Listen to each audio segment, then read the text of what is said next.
want this matter handled, whether they want the impeachment heard in plenary or through the special committee, as proposed in this motion by the Senate leader of the majority party.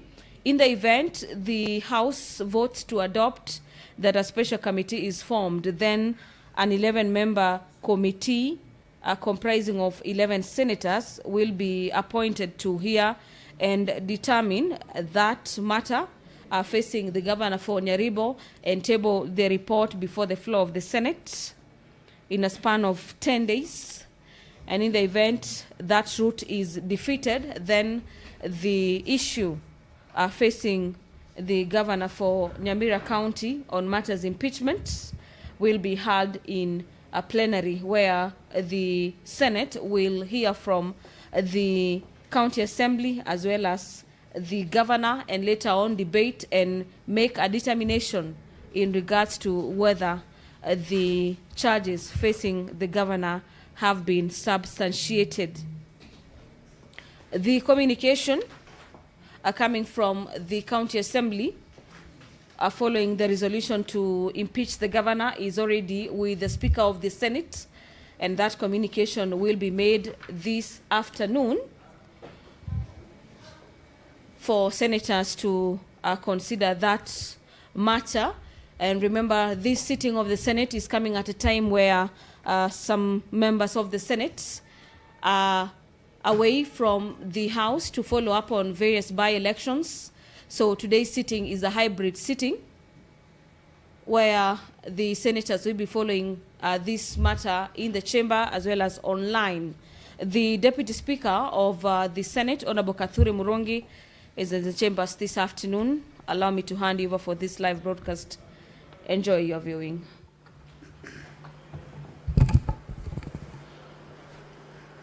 Tuombe. Ewe Mwenyezi Mungu, tunakusihi tutazame kwa neema nyingi na baraka hizi watumishi wako ambao umeridhika kutuita kwa nyadhifa za uongozi katika jamhuri yetu. Tunakuomba utujalie tuyatende na kufikiria mambo yote yatakayofikishwa mbele yetu kwa njia ya haki na uaminifu, ili kustawisha amani, ufanisi na heri ya nchi yetu na wale ambao hajaza umezikabidhi mikononi mwetu. Amina.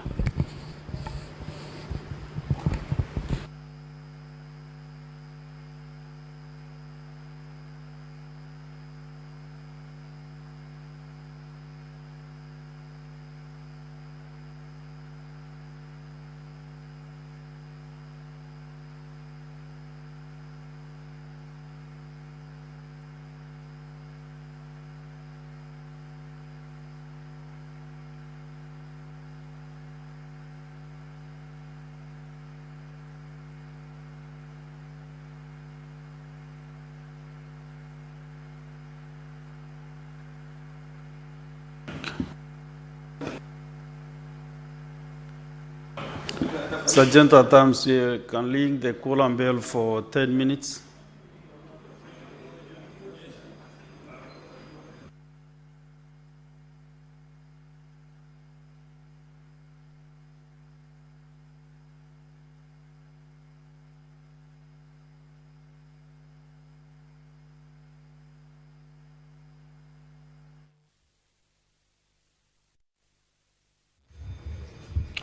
The business of the Senate has kicked off this afternoon. During this afternoon sitting of the Senate, that is having the Senate have a hybrid sitting, and that directive to ring the quorum bell upon the lapse of 10 minutes or even before, the Sergeant at Arms will be informing the Speaker whether we have quorum. This quorum will be formed by senators following Senate proceedings online and those in the chamber, where the Senate will be focusing on a number of business before it. 2. Unilaterally altering county fiscal priorities without legislative authority. And 3. Usurping the appropriation mandate of the county assembly and weakening legislative oversight over public finances. Allegation Number 3, illegal appointment of Dr. Peris Nyaboke Oroko, alias Peris Mungale, as a county executive committee member.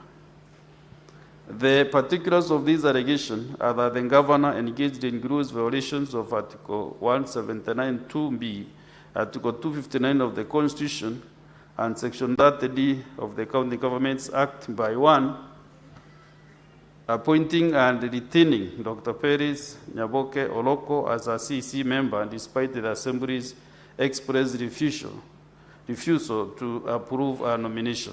2, integrating her into the county executive structure and the payroll without lawful authority. And 3, relying on the unlawful bunga mashinani process to justify the appointment, contrary to court declarations invalidating all its actions. Allegation 4, illegal appointment of members of the municipal boards of Nyamira and Keroka municipalities. The particulars of this allegation are that the governor engaged in gross violations of the Urban Areas and Cities Act and the Public Appointments County Assemblies Approval Act by 1, appointing board members for Nyamira municipality and the Keroka municipality without submitting the names to the county assembly for vetting and approval. 2, gazetting the appointments despite the absence of mandatory assembly approval. And 3, constituting municipal bonds in a manner contrary to law and outside established appointment procedures. Honorable Senators, kindly find your way to your seats. Very fast, without further discussions on the House.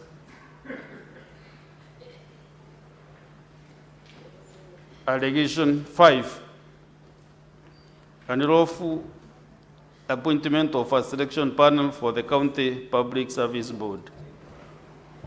The particulars of this allegation are that the governor engaged in gross violations of the County Governments Act and Public Appointments County Assemblies Approval Act by 1, unilaterally appointing a selection panel to recruit members of the County Public Service Board without assembly approval. 2, enabling the panel to recruit their chairperson, secretary, and members contrary to procedural requirements. And 3, interfering with the lawful mandate of the county assembly in the appointment process. Allegation number 6, failure to appoint the chairperson, secretary, and members of the County Public Service Board, CPSB.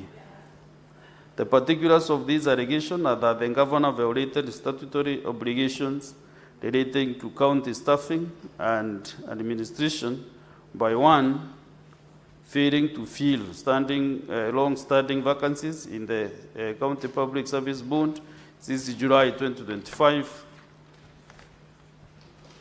and allowing the board to remain non-functional, resulting in administrative paralysis in human resource function of the county government of Nyamira. Allegation number 7, failure to deliver the state of the county assembly and annual reports. The particulars of this allegation are that the governor violated Article 183(3) of the Constitution and Section 32K of the County Government Acts by 1, failing to deliver the mandatory state of the county address for the financial years 2023-2024 and 2024-2025. And 2, failing to submit annual reports on the progress of the county. And 3, undermining transparency and accountability obligations imposed on the office of the governor. Allegation number 8, failure to comply with the court orders on the appointment of Mr. Crave Ogwola to the County Executive Committee. The particulars of this allegation are that the governor engaged in gross violations of Articles 10 and 159 of the Constitution and the principle of rule of law by 1, failing to appoint a duly nominated CC member, Mr. Crave Ogwola, contrary to binding court orders. And 2, exposing the county to financial loss amounting to approximately Kenya shilling 600 senators. Senator Chalegei. Exposing the county to financial loss amounting to approximately Kenya shillings 6.9 million in salary arrears from non-compliance, and 3, accruing additional legal costs and undermining judicial authority.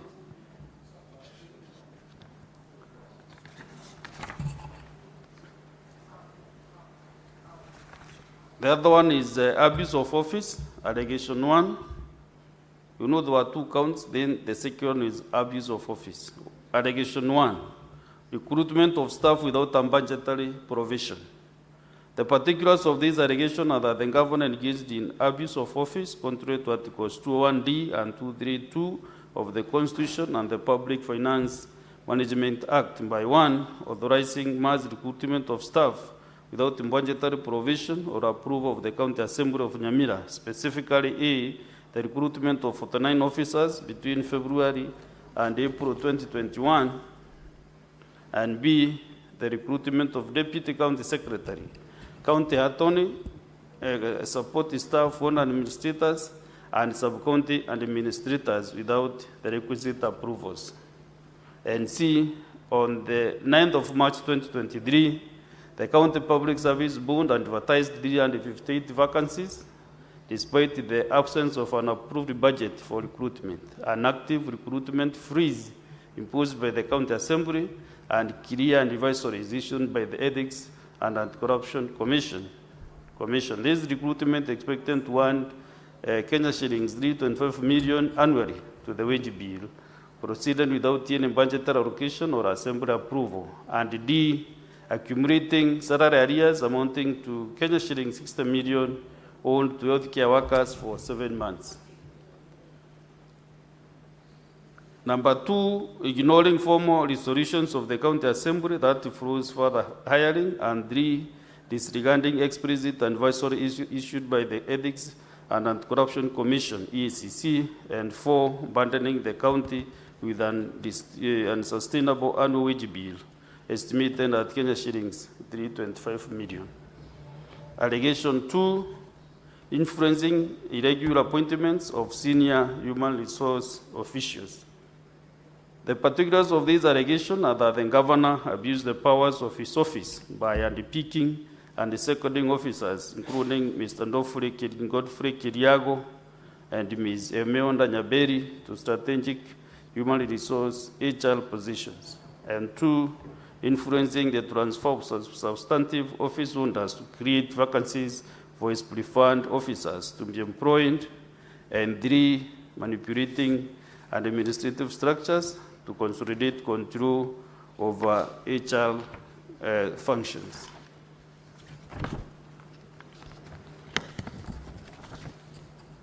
Allegation 3, personal enrichment through irregular salary arrears.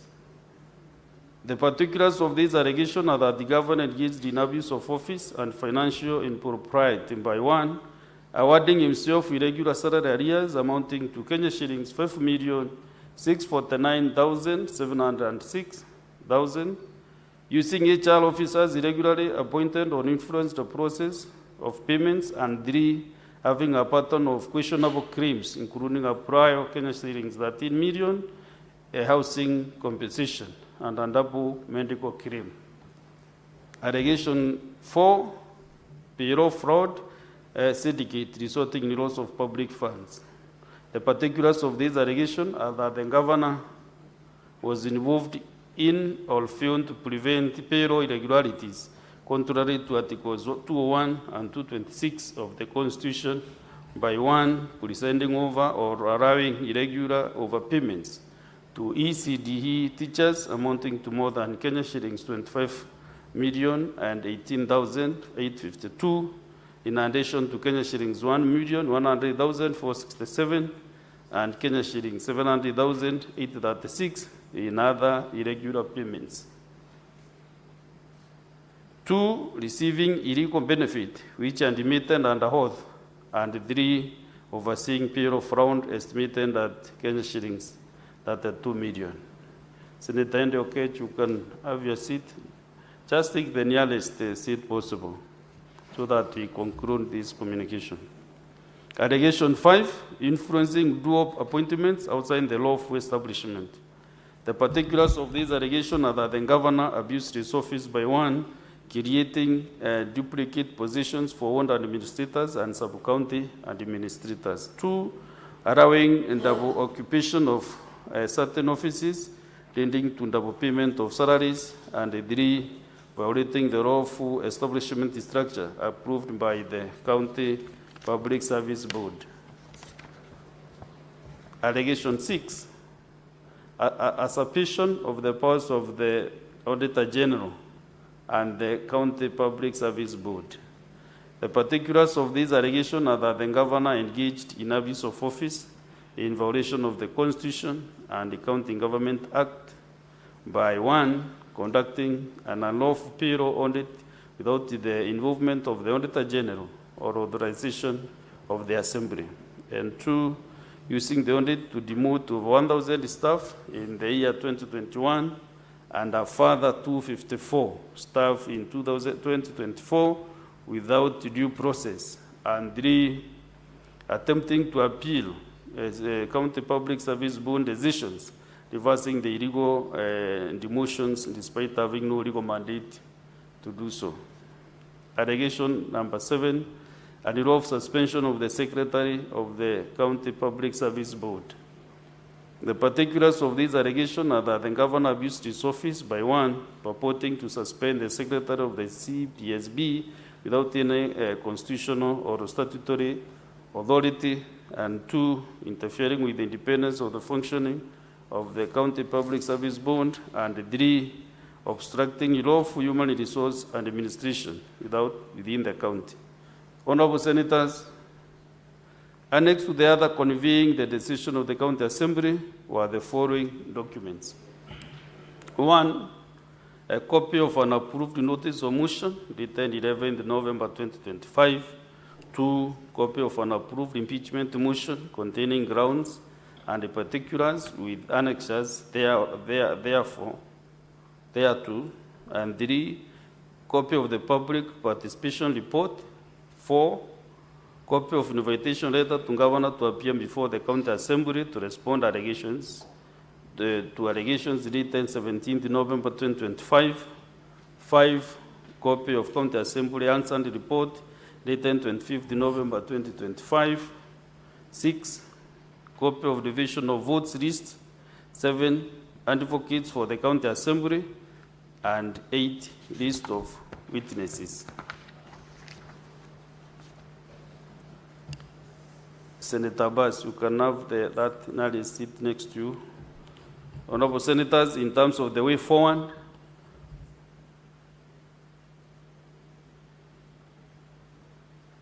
Senator Bass.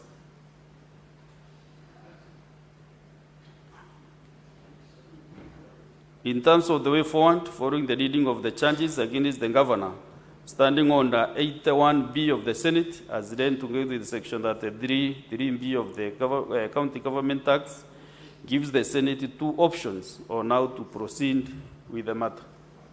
The Senate may, 1, or him by resolution appoint a special committee comprising 11 of its members to investigate the matter, or B, investigate the matter in plenary. The Senate Majority Leader will, at an appointed time during this sitting, give notice of motion for the establishment of a special committee.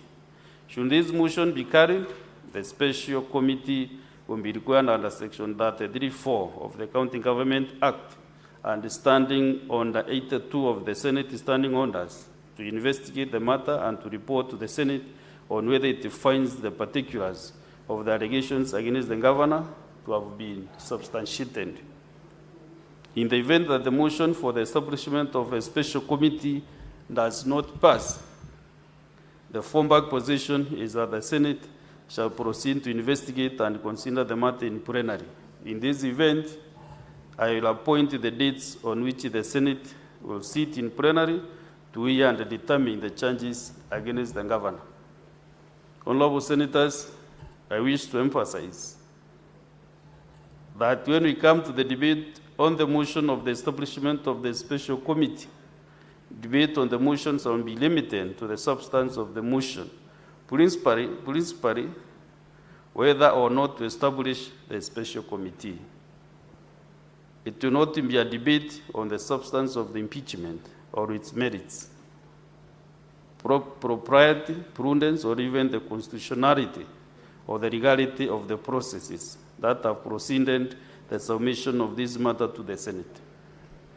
It is therefore not permissible to deviate to any issues other than the motion before the Senate.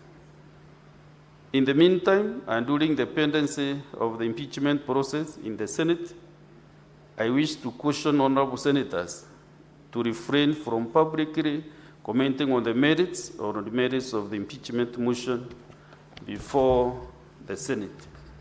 Doing so would amount to anticipation of debate, which is an infringement of standing under 99 of the Senate standing orders.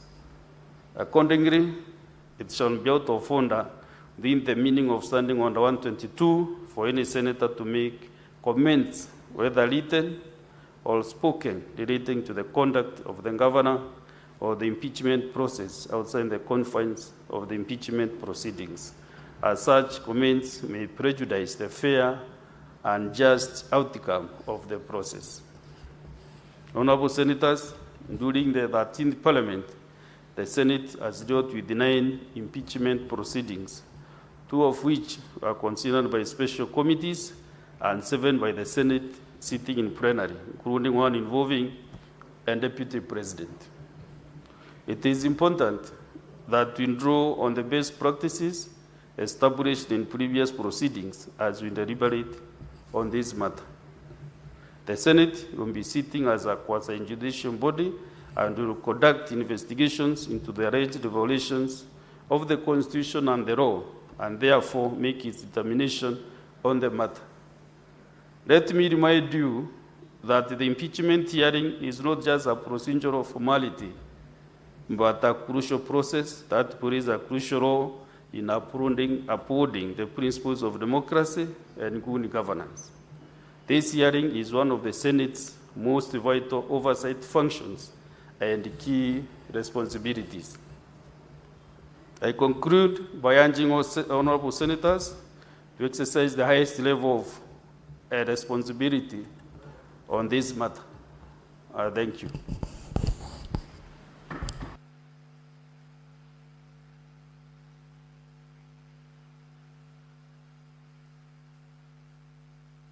Next, Honorable Clerk. Order number 4, petitions. Order number 5, papers. Senate Majority Leader. Mr. Speaker, I beg to lay the following papers on the table of the Senate today, that Thursday, the 27th of November, 2025.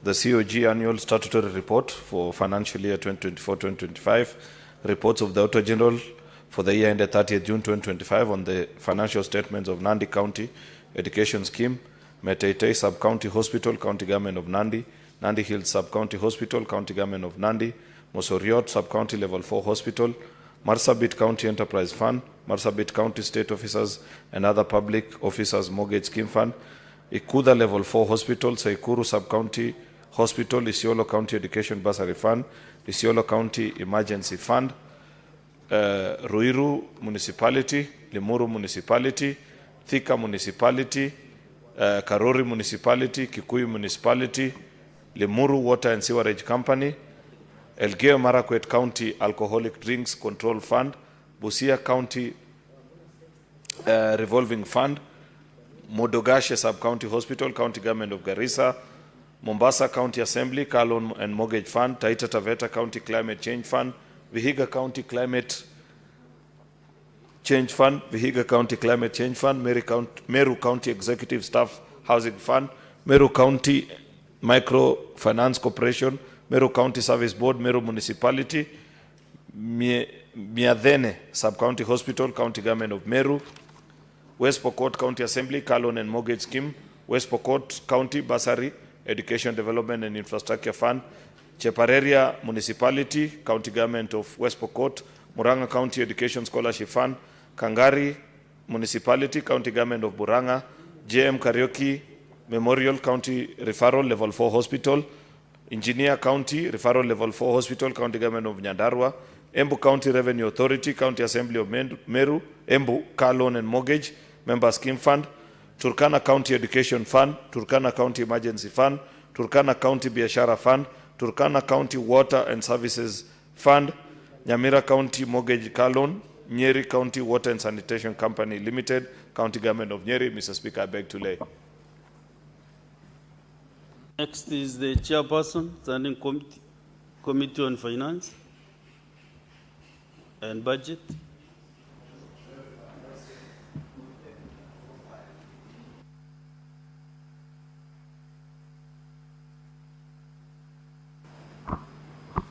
Mr. Speaker, I beg to lay the following paper on the table of the Senate today, the 27th. That is the report of the Committee of Finance and Budget on its consideration for the Kenya National Council for Population and Development Bill, National Bill number 72 of 2023. Next, quickly, Chairperson, Standing Committee on Labor and Social Welfare.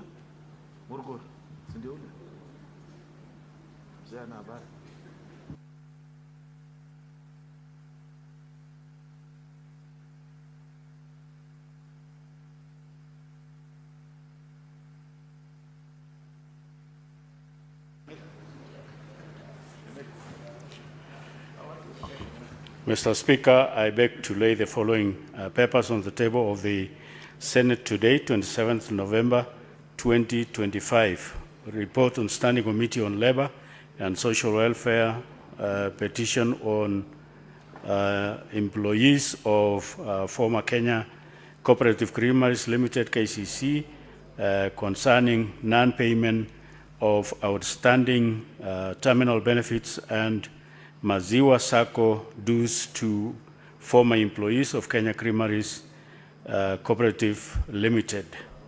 Report Standing Committee on Labor and Welfare on the Senate, Mr. Titus Njoroge, concerning the dismissal by the African Inland Church, AIC, of Kenya and payment of arrears.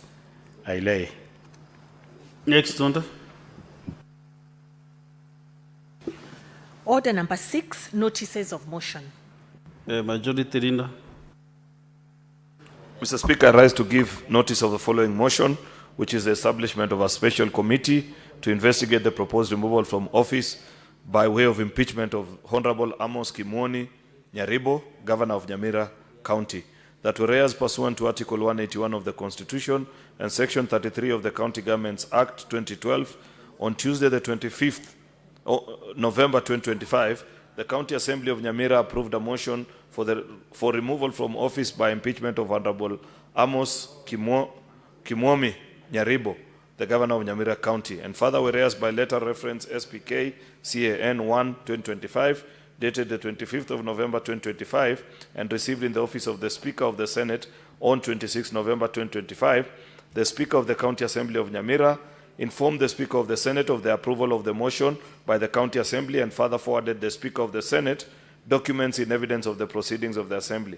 And whereas pursuant to Section 33(3)(b) of the County Governments Act 2012, Standing Order number 81B1 of the Senate by resolution may appoint a special committee comprising of 11 of its members to investigate the matter. Now therefore, pursuant to Section 33(3)(b) of the County Governments Act 2012 and Standing Order number 81B1, Roman 1, the Senators resolved to proceed on this matter by way of establishment of a special committee to investigate the proposed removal from office by impeachment of Honorable Amos Kimwoni Nyaribo, the Governor of Nyamira County. Very well. Honorable Senators, we will come back to order number 7 at appropriate time. So we go to the next order number 8. Order number 8, motion, establishment of a special committee to investigate the proposed removal from office by impeachment of Honorable Amos Kimwoni Nyaribo, Governor of Nyamira County. Senate Majority Leader. Mr. Speaker, I beg to move the following motion, which is the establishment of a committee to investigate the proposed removal from office by way of impeachment of Honorable Amos Kimomi Nyaribo, the Governor of Nyamira County, that whereas pursuant to Article 181 of the Constitution and Section 33 of the County Governments Act 2012, on Tuesday the 25th of November 2025, the County Assembly of Nyamira approved a motion for the removal from office by impeachment of Honorable Amos Nyaribo, the Governor of Nyamira County, and further whereas by letter reference SPK CAN 1-2025 dated 25th November 2025 and received in the office of the Speaker of the Senate on the 26th November, the Speaker of the County Assembly of Nyamira informed the Speaker of the Senate of the approval of the motion by the County Assembly and further forwarded the Speaker, the Senate, the documents, evidence, proceeding of the Assembly. And whereas, pursuant to Section 33(3)(b), the County Governments Act and 2012, the Standing Order 81(b)(1) of the Senate by resolution may appoint a special committee comprising 11 of its members to investigate this matter. Now, therefore, pursuant to Section 33(3)(b) of the County Governments Act and Standing Order 81(b), the Senate resolves to proceed on this matter by establishment of the special committee to investigate the proposed removal from office by impeachment of Honorable Amos Nyaribo, Governor of Nyamira. So, Speaker, you know this drill, and therefore the 11 members are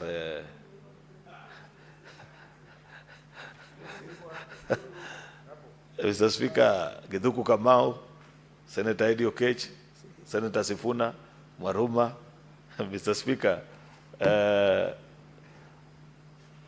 you know I know how to read letters that are inside envelopes, Mr. Speaker. And therefore, I've never seen people with angrier faces when I'm moving a motion like this one.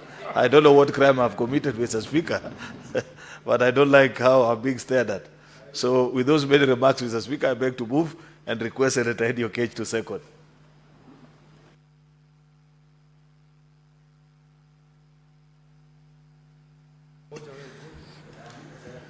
Mr. Speaker, Nyamira County has faced a lot of problems.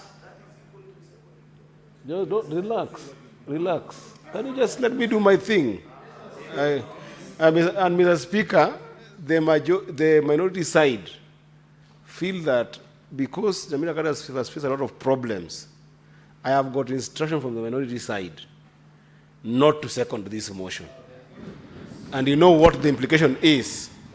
If I don't second this motion, you know what it means. I thank you, Mr. Speaker.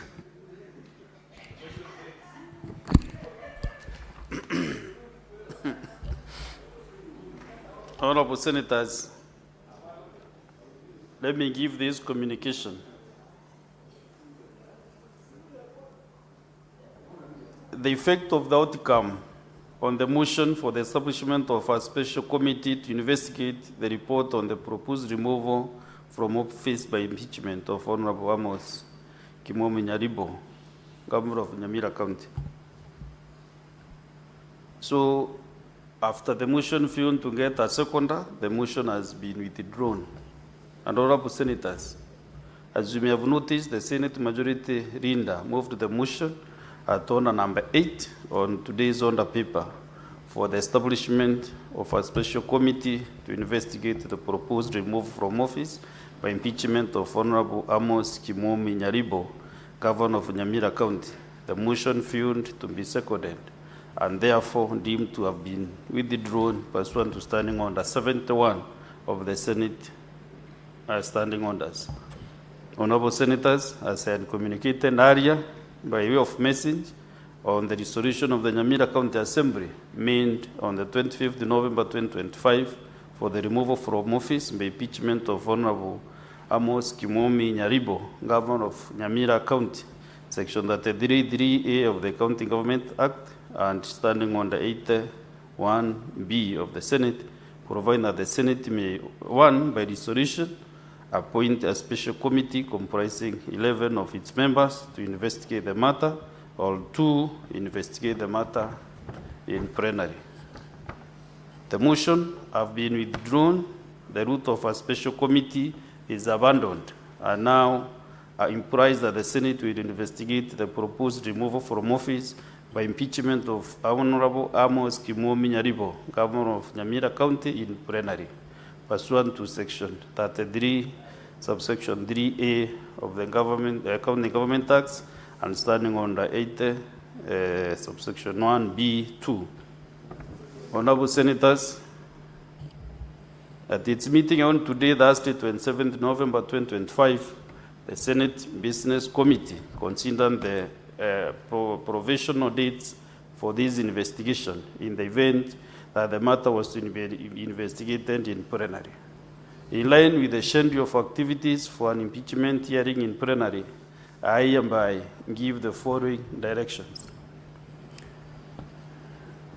1, the clerk to issue investigations to appear to the parties on Thursday, 27th November 2025.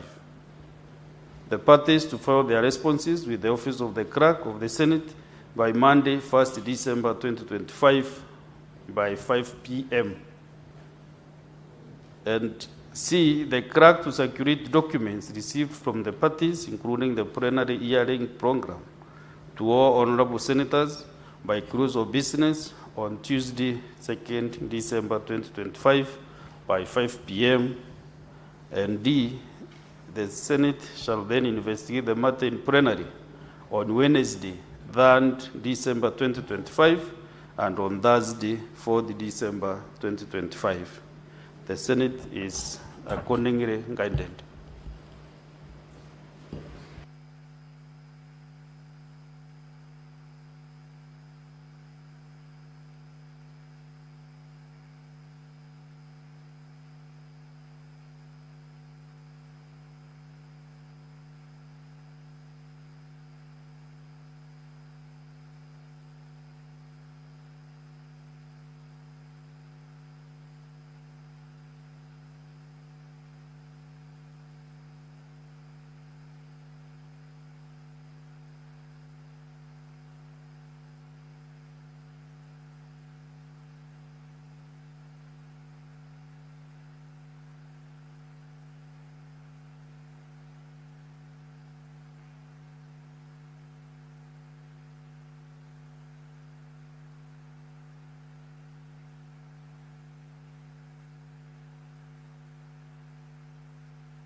So let's go to the next order.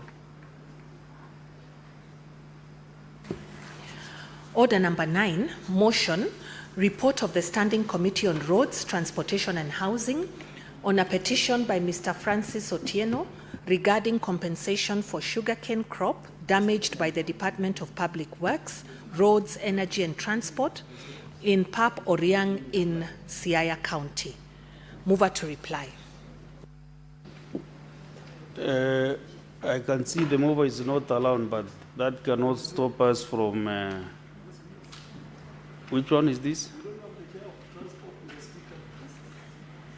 Oh, yeah, you can proceed to reply.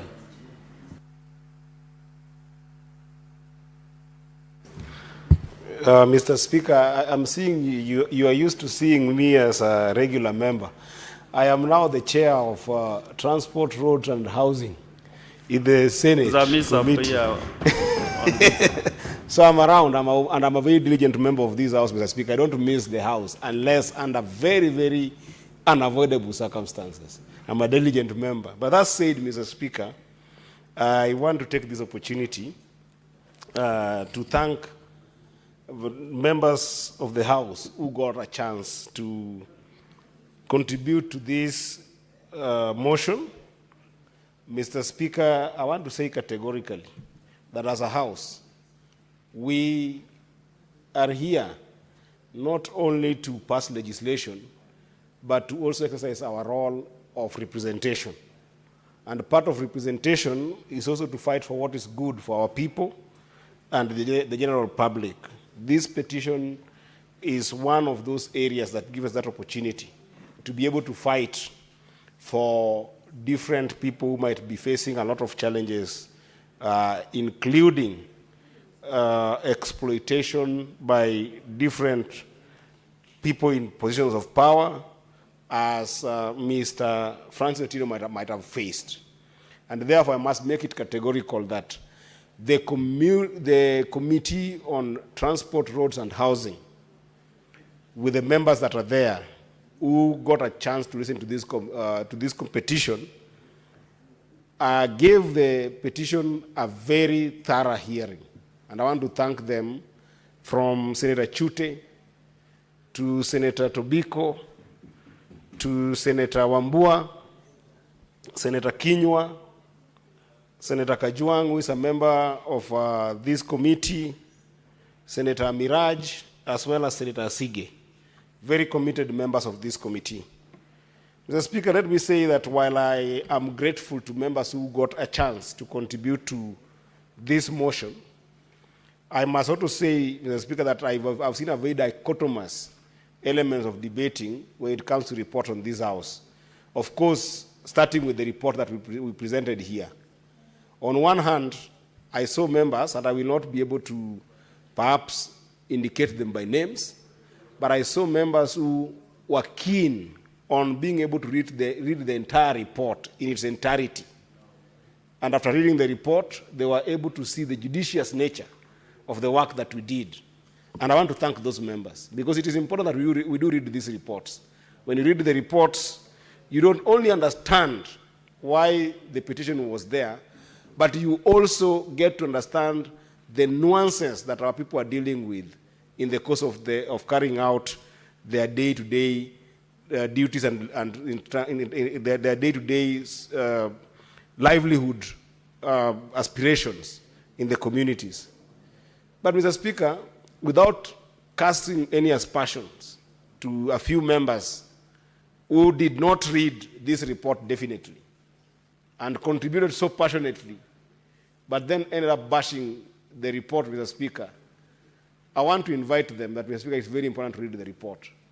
For instance, Mr. Speaker, I saw a few members here getting up and going to the conclusion or the recommendations given by this report, which was very thorough, that the Senate, based on the nature of how this matter was presented to it, does not have the jurisdiction to deal with the issue. And then they just attacked the report. The Speaker, maybe, so those members, because they did not read the report, let me reiterate that the petition that was presented before this House was between Mr. Francis Otieno and the county government of Siaya. And Ms. Otieno had sought that the county government of Siaya pay him for having damaged his crop in the course of constructing a road through his shamba. And therefore, at face value, the understanding of the petition was that the county government of Siaya was directly implementing a project that was affecting the land of Mr. Otieno. And therefore, that would mean that we should hold liable the county government of Siaya's Public Works Department. Mr. Speaker, upon inviting the county government of Siaya and upon inviting Mr. Francis Otieno, we further established that this was far from the truth. There was actually a contractor by the name Aeneas, who had been contracted to not do the road. He was doing a different project in the hospital, and the contractor, because did not have the time to go around the shamba, the contractor had an agreement with Mr. Francis Otieno to pass through his land and access the construction site. So that was not something that was made clear in the petition in its initial form. So then we said, let's invite the contractor to give us his side of the story. Let us invite the county government of Siaya, which was represented by none other than the CEO, as established under Article 179 of the Constitution, who is the governor of Siaya. And we had all these three parties come before our committee, Mr. Speaker.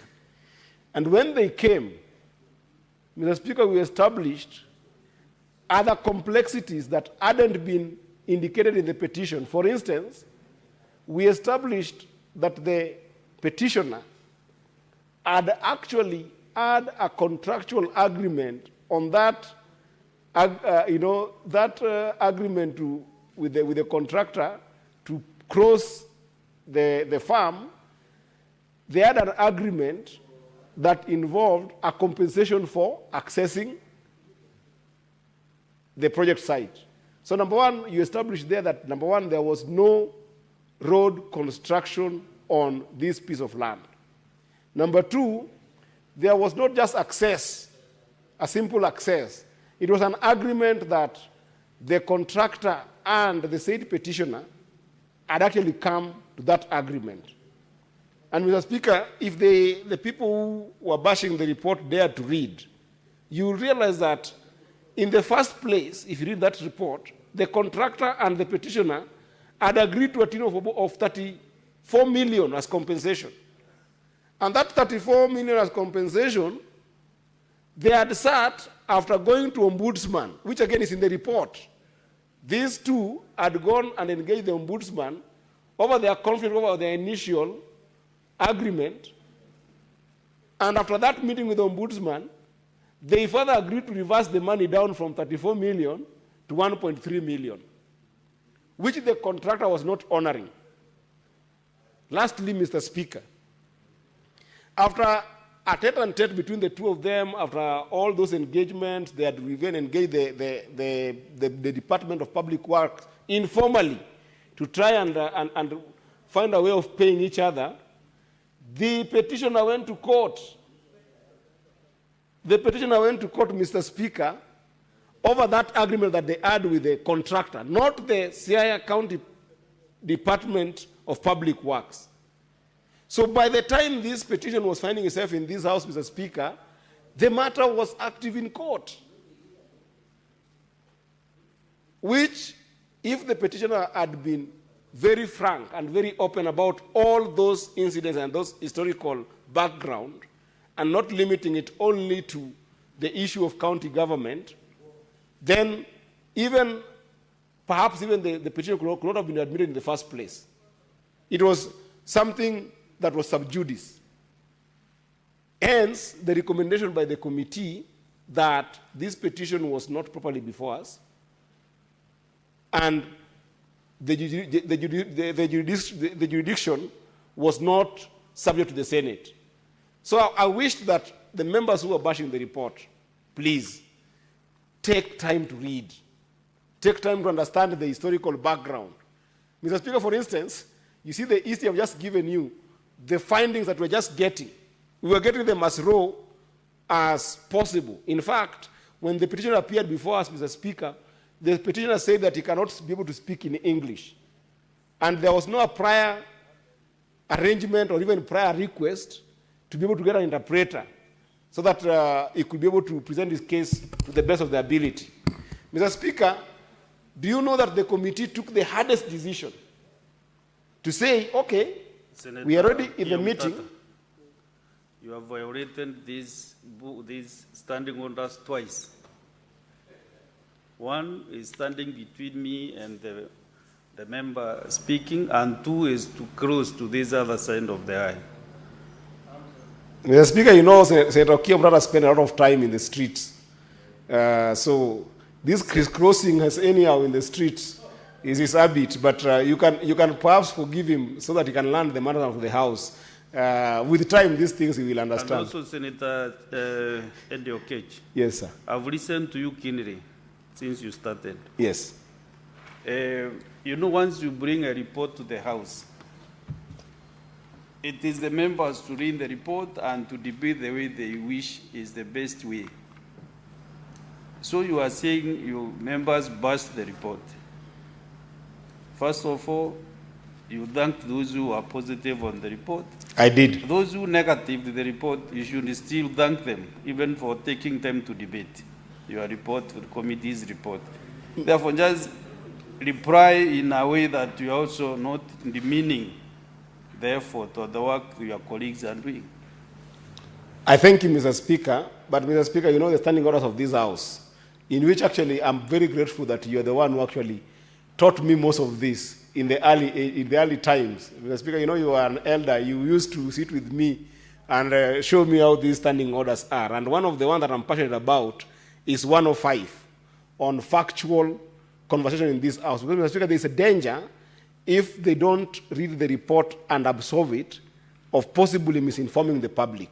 And I think that's the context with which I'm trying to make those clarifications, so that in case the public was misinformed that perhaps the committee did not handle the petition appropriately, or maybe even dismissed, because it could easily come as if the committee dismissed the petitioner, which would be a misrepresentation of fact and would look like a miscarriage of justice. So that's the context, Mr. Speaker. But otherwise, I appreciate them for contributing. You know, contribution is contribution, Mr. Speaker. You know, if you invited me to an Arambi. Senator Chali, you are on intervention. What is your point of honor?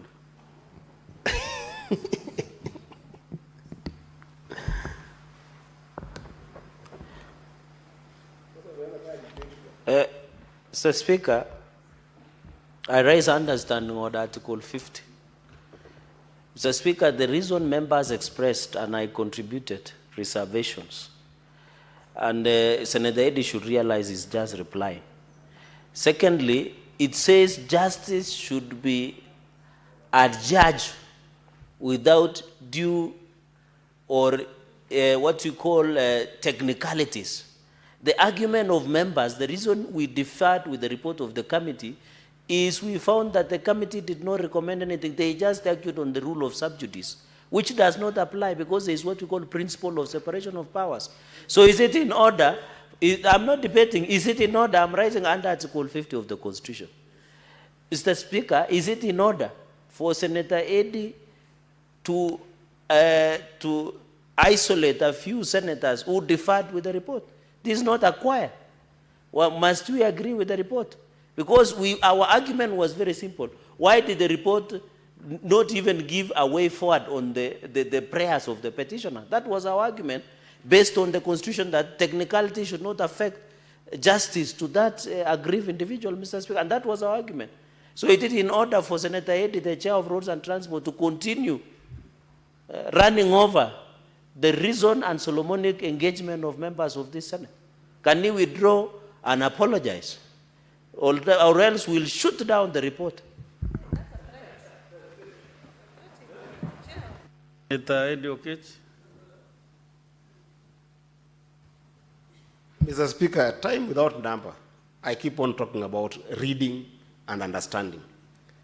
Even now you have heard my brother, Senator Cherargei, getting up and twice, if you go unanswered, has quoted Article 50 of the Constitution on matters of technicalities. And that is not the right article in the first place. He doesn't even understand that. The matter of avoiding to give what we call judicial authority in the Constitution that is given to this House under Article 125 of the Constitution that makes us become, just relax, I educate you, my friend. But Mr. Speaker, I am coming because it quoted procedural technicalities. Procedural technicalities, Mr. Speaker, is established under Article 159 of the Constitution, which gives us judicial authority as a house established as a high court under Article 125 of the Constitution. And I'll read it for him. This is what it says under Sub-Article 2D of the Constitution. Justice shall be administered without undue regard to procedural technicalities. He was trying to quote that, Mr. Speaker, and he's quoting the wrong article of the Constitution. It's the same way, Mr. Speaker, I'm saying that these senators, Mr. Speaker, like Cherargei, are not reading the entire report. They are just being, Mr. Speaker, this is a banter now and is debating the report again.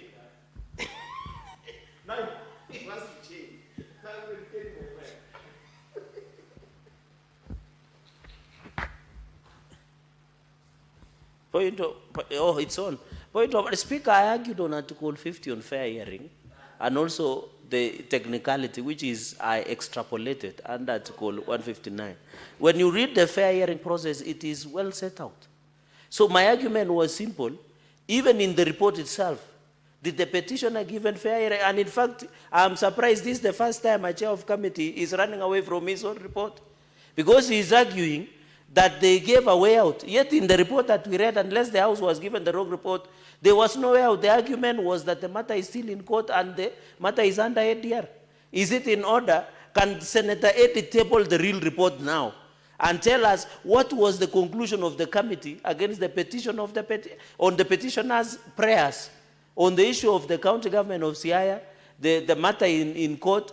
What was the real, because what we were given is totally different.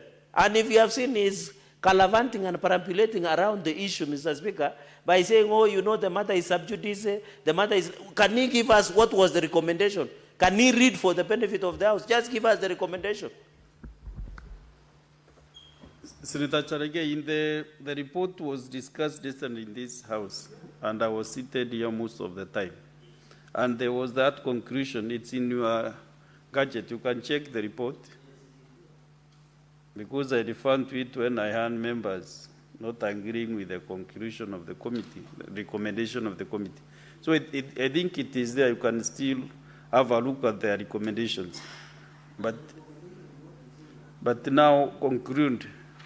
Mr. Speaker, let me conclude, because I'm wondering why you have all this time, because you end maybe 15 minutes. Yes, Mr. Speaker, I'll conclude, because at the danger of having somebody like Senator Cherargei redebating the report on the pretext of what I've just complained about, not reading, and he wants me to take him back to class to read again. I can't do it, Mr. Speaker, because the work was done.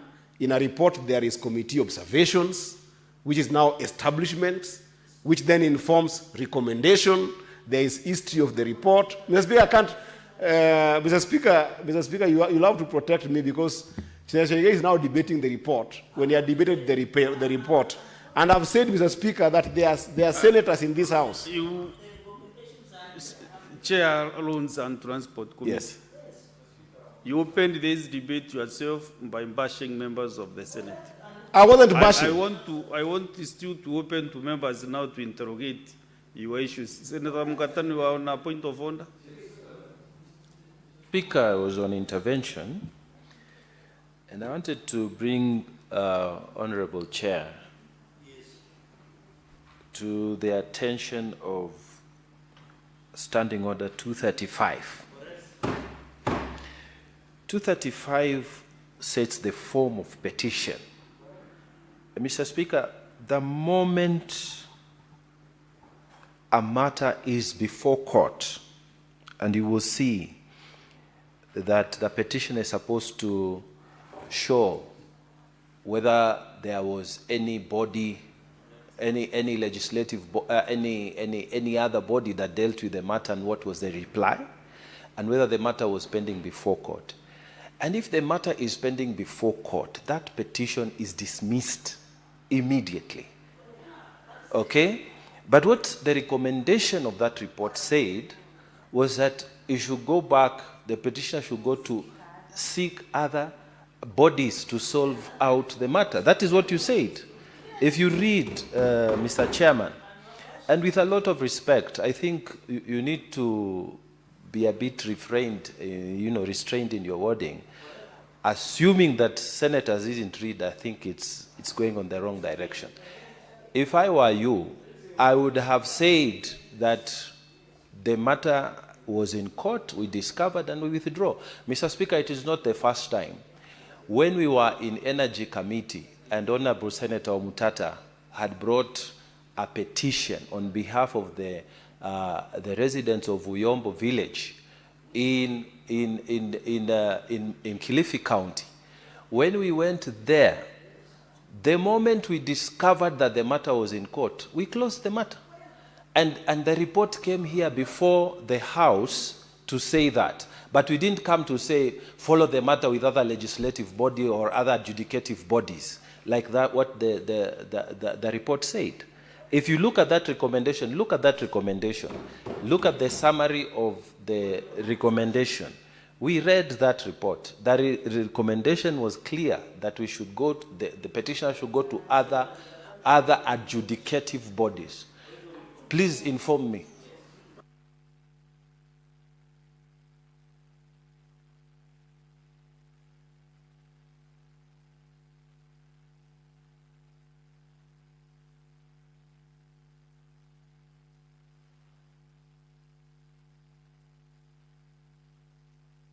No, the Senator Andy Okech. You know, there is a way Senator Mugatana communicated to me and we were able to communicate.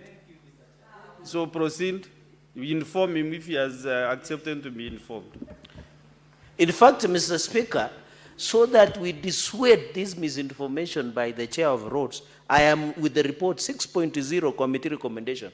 And unless the committee chair is running away from the report, recommendation 1, prayer 1.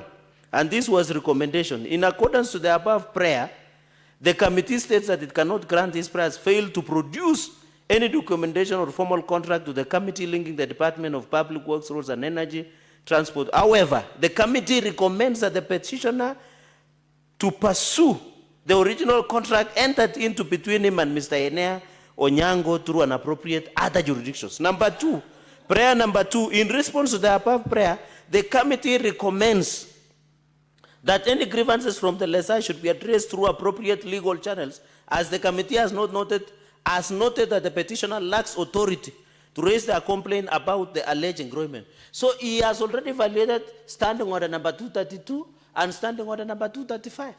So I want to inform my brother Senator Mungatana that it is right. So the chair himself did not read the report. I yield, Mr. Speaker. You informed him that he is right. Yes. Now, I think Senator Tabitha, can we conclude this matter? Thank you, Mr. Speaker. Further want to inform Senator Mungatana. Are you on a with point of order or what is it?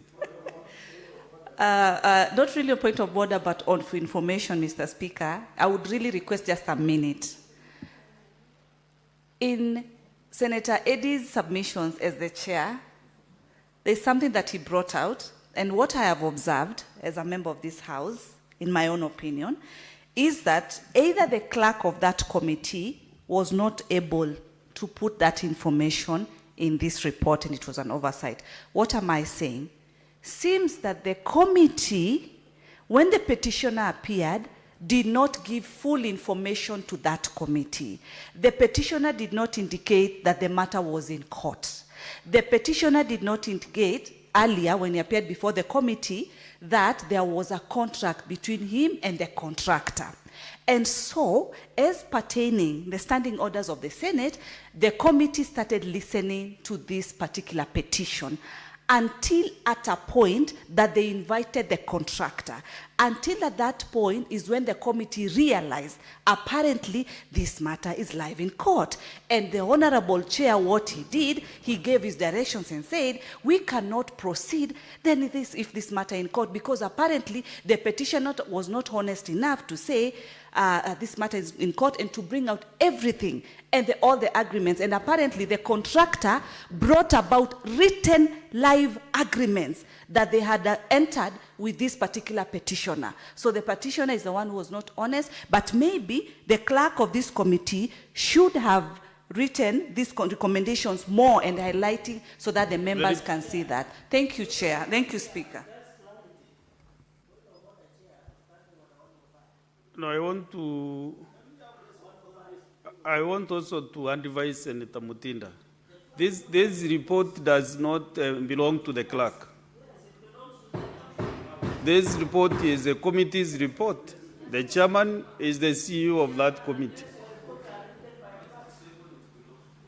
And now this document belongs to the House of the Senate. So what you should do, Senator Okech, is to leave it for the Senate to make a decision that they feel it is appropriate. Also, it is not your committee's report any longer. This is the Senate report.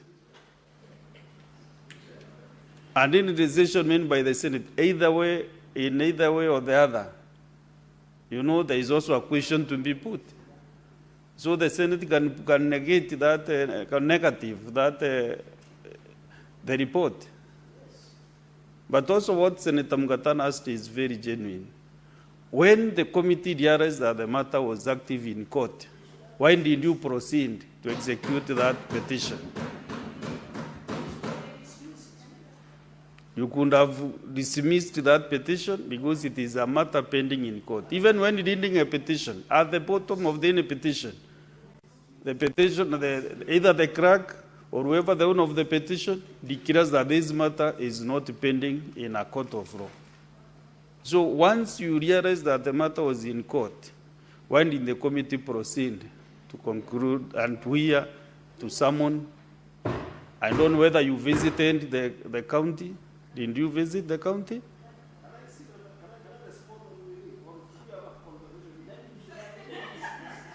You either write them down or you just cram them. So that is, the issues raised by the members are very genuine indeed. So you just conclude and leave it at that. The Senate will make the decision on the report in one or the other when the right time comes. Mr. Speaker, when I serve in the committee, I serve under your honor. I do your work in the committee. And when I'm doing your work in the committee, my work is that when I come to this house, I tell you things as they happened, not as I think they should have happened. I think that's why when I bring you a report in the house, the report then becomes your property as a house, because I've informed you about what happened. Mr. Speaker, may you protect me? Because I'm being harassed by senators who want to feel that they are legally sounder than myself. Mr. Speaker, avoid exchanging with your colleagues. If you protect me, I'll avoid, because I cannot avoid hearing Cherargei shouting. I cannot avoid hearing Senator Mugatana shouting. Senator Cherargei. Mr. Speaker, will you protect me? Or Mugatana, let him conclude the reply. Mr. Speaker, there is point of order. If the senators want to put a point of order, they can put a point of order and I can sit and then they can express themselves. Then I'll listen respectfully to what they want to bring. Mr. Speaker, I have done a narrative of everything that transpired. I want to encourage senators that before they take a decision on this report, they read the report. There are senators who read it very well and understood it and appreciate them, and which informed their... Yes. You know, I'm the one who questioned you about bashing your colleagues. I didn't bash, Mr. Speaker. I questioned you. Mr. Speaker, I'm not bashing. You invited yourself to all this. Senator Ndioke, you are the chair of the committee. Thank you. Thank you, Mr. Speaker. You are the chair of the committee. Thank you, Mr. Speaker. So, then... Mr. Speaker, just have your seat. Mr. Speaker, there is a point of order from Senator Mugatana. Mr. Speaker, I want the chair of this committee, now that he's asking for it, to take responsibility. I'm standing under 105, the responsibility for the statement that some senators did not read. Did he go and spend the night with all these senators to know whether they read or they didn't? Is he in order, Mr. Speaker? Can he withdraw and apologize that statement? We don't come here to joke, my friend. Is your point of order, Senator Esther Okenyuri? Mr. Speaker, I equally take offense because I gave my views on this report as insufficient based on what I read. And I'm entitled to give an opinion. It's not all the time that we have to agree with what has been brought here. Based on what was actually brought by the committee, I gave my views. So I would want to implore the chair to be kind, because we have actually gone through the report, and it's on that basis we are giving our views. Thank you. Senator Chalege, what's the point of order again? Mr. Speaker, standing order 105 and 101, the contents of Mr. Speaker. Have you seen and understand? I read that report. It is, Mr. Speaker, you have done a good job. All the reports are here. I'm even reading his report as a moment. Can he withdraw and apologize? Or if he doesn't want to withdraw and apologize, Mr. Speaker, standing order 122, 123, 125, he should be thrown out, Mr. Speaker. Because he cannot, imagine, Mr. Speaker, Kenyans would know that their representatives don't read. You can imagine the embarrassment, Mr. Speaker. And some of us are very learned.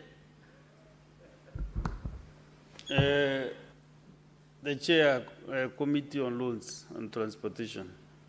You saw even the chair referring members to that document because I also learned it. You hand me referring Senator Chalege to his iPad so that he can also lean the conclusion because I learned the report.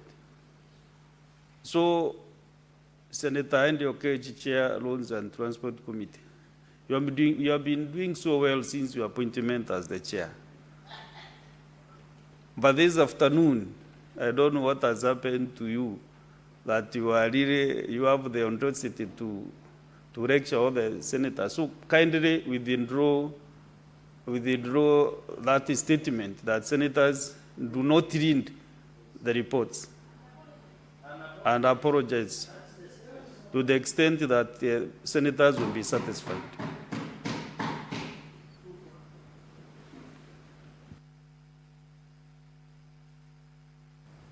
Mr. Speaker, if it pleases you, I withdraw and apologize. And Mr. Speaker, it pleases me or the House? You here is not Mr. Speaker. You is a word that refers to the House. That's what the English I was taught tells me. But Mr. Speaker, with a lot of sincerity, Mr. Speaker, this is a house of justice. What I'm trying to petition, what I'm trying to petition the House now on behalf of this petition is to seek deeper understanding on some of the issues that perhaps we as a committee are told to bring in this House, Mr. Speaker. Mr. Speaker, you asked me a fundamental question, for instance. Did we visit the site? And Mr. Speaker, I was going to get there, and I didn't want to be for Senator Chiragei, who I didn't even question whether he had a different interpretation of this report or not. Mr. Speaker, the very reason why the committee decided not to visit the site is the very reason because we discovered it was an active matter in court as we were dealing with the petition, Mr. Speaker. If the petitioner had indicated that this matter was in court right from the beginning, Mr. Speaker, we could have dismissed it without hearing, Mr. Speaker. But in the course of hearing, when you established that, and Mr. Speaker, we are very clear about the language that has been used there, Mr. Speaker. The recommendation that has been used verbatim is that as per matter that is between the contractor and the petitioner, let them pursue it in the jurisdiction that it is in. That's just a matter of English to say it's a matter in court. Let them deal with it as is in court, Mr. Speaker. I don't know whether a few senators wanted us to just say explicitly, let them go to court. You have established that this matter is being dealt with a different jurisdiction. Let it continue that jurisdiction. That's what I want to encourage, Mr. Speaker. But with that said, Mr. Speaker, I think with that said, Mr. Speaker, I reply.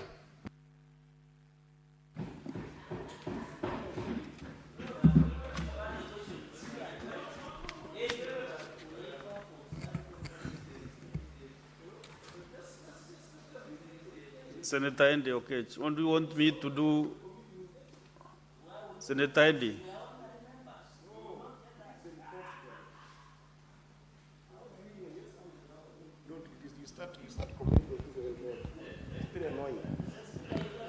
Honorable Speaker, pursuant to Standing Order number 663, I beg that putting of the question be deferred to a later date. I thank you.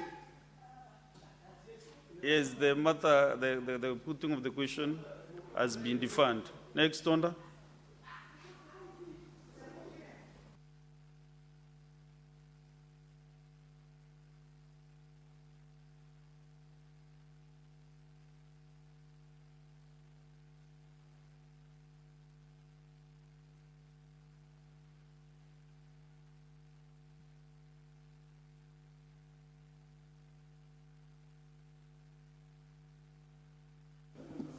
Senators, we defer on the number 10 and 11. We go to on the number 12.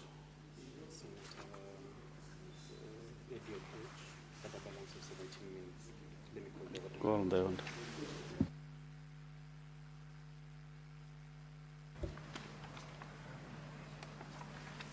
Order number 12. Motion, consideration of the report of the Standing Committee on Health on the County Oversight and Networking Engagement in Kilifi County. Resumption of debate interrupted on Wednesday, 26th November 2025, afternoon sitting. Honorable Senators, Senator Endo Okech has a balance of 17 minutes. So you can either you use your minutes or you can.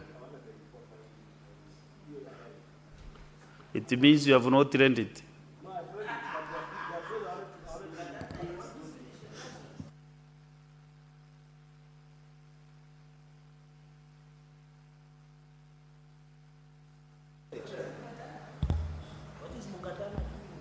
May you give me the hard copy?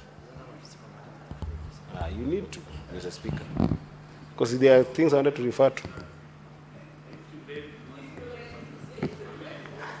Mr. Speaker,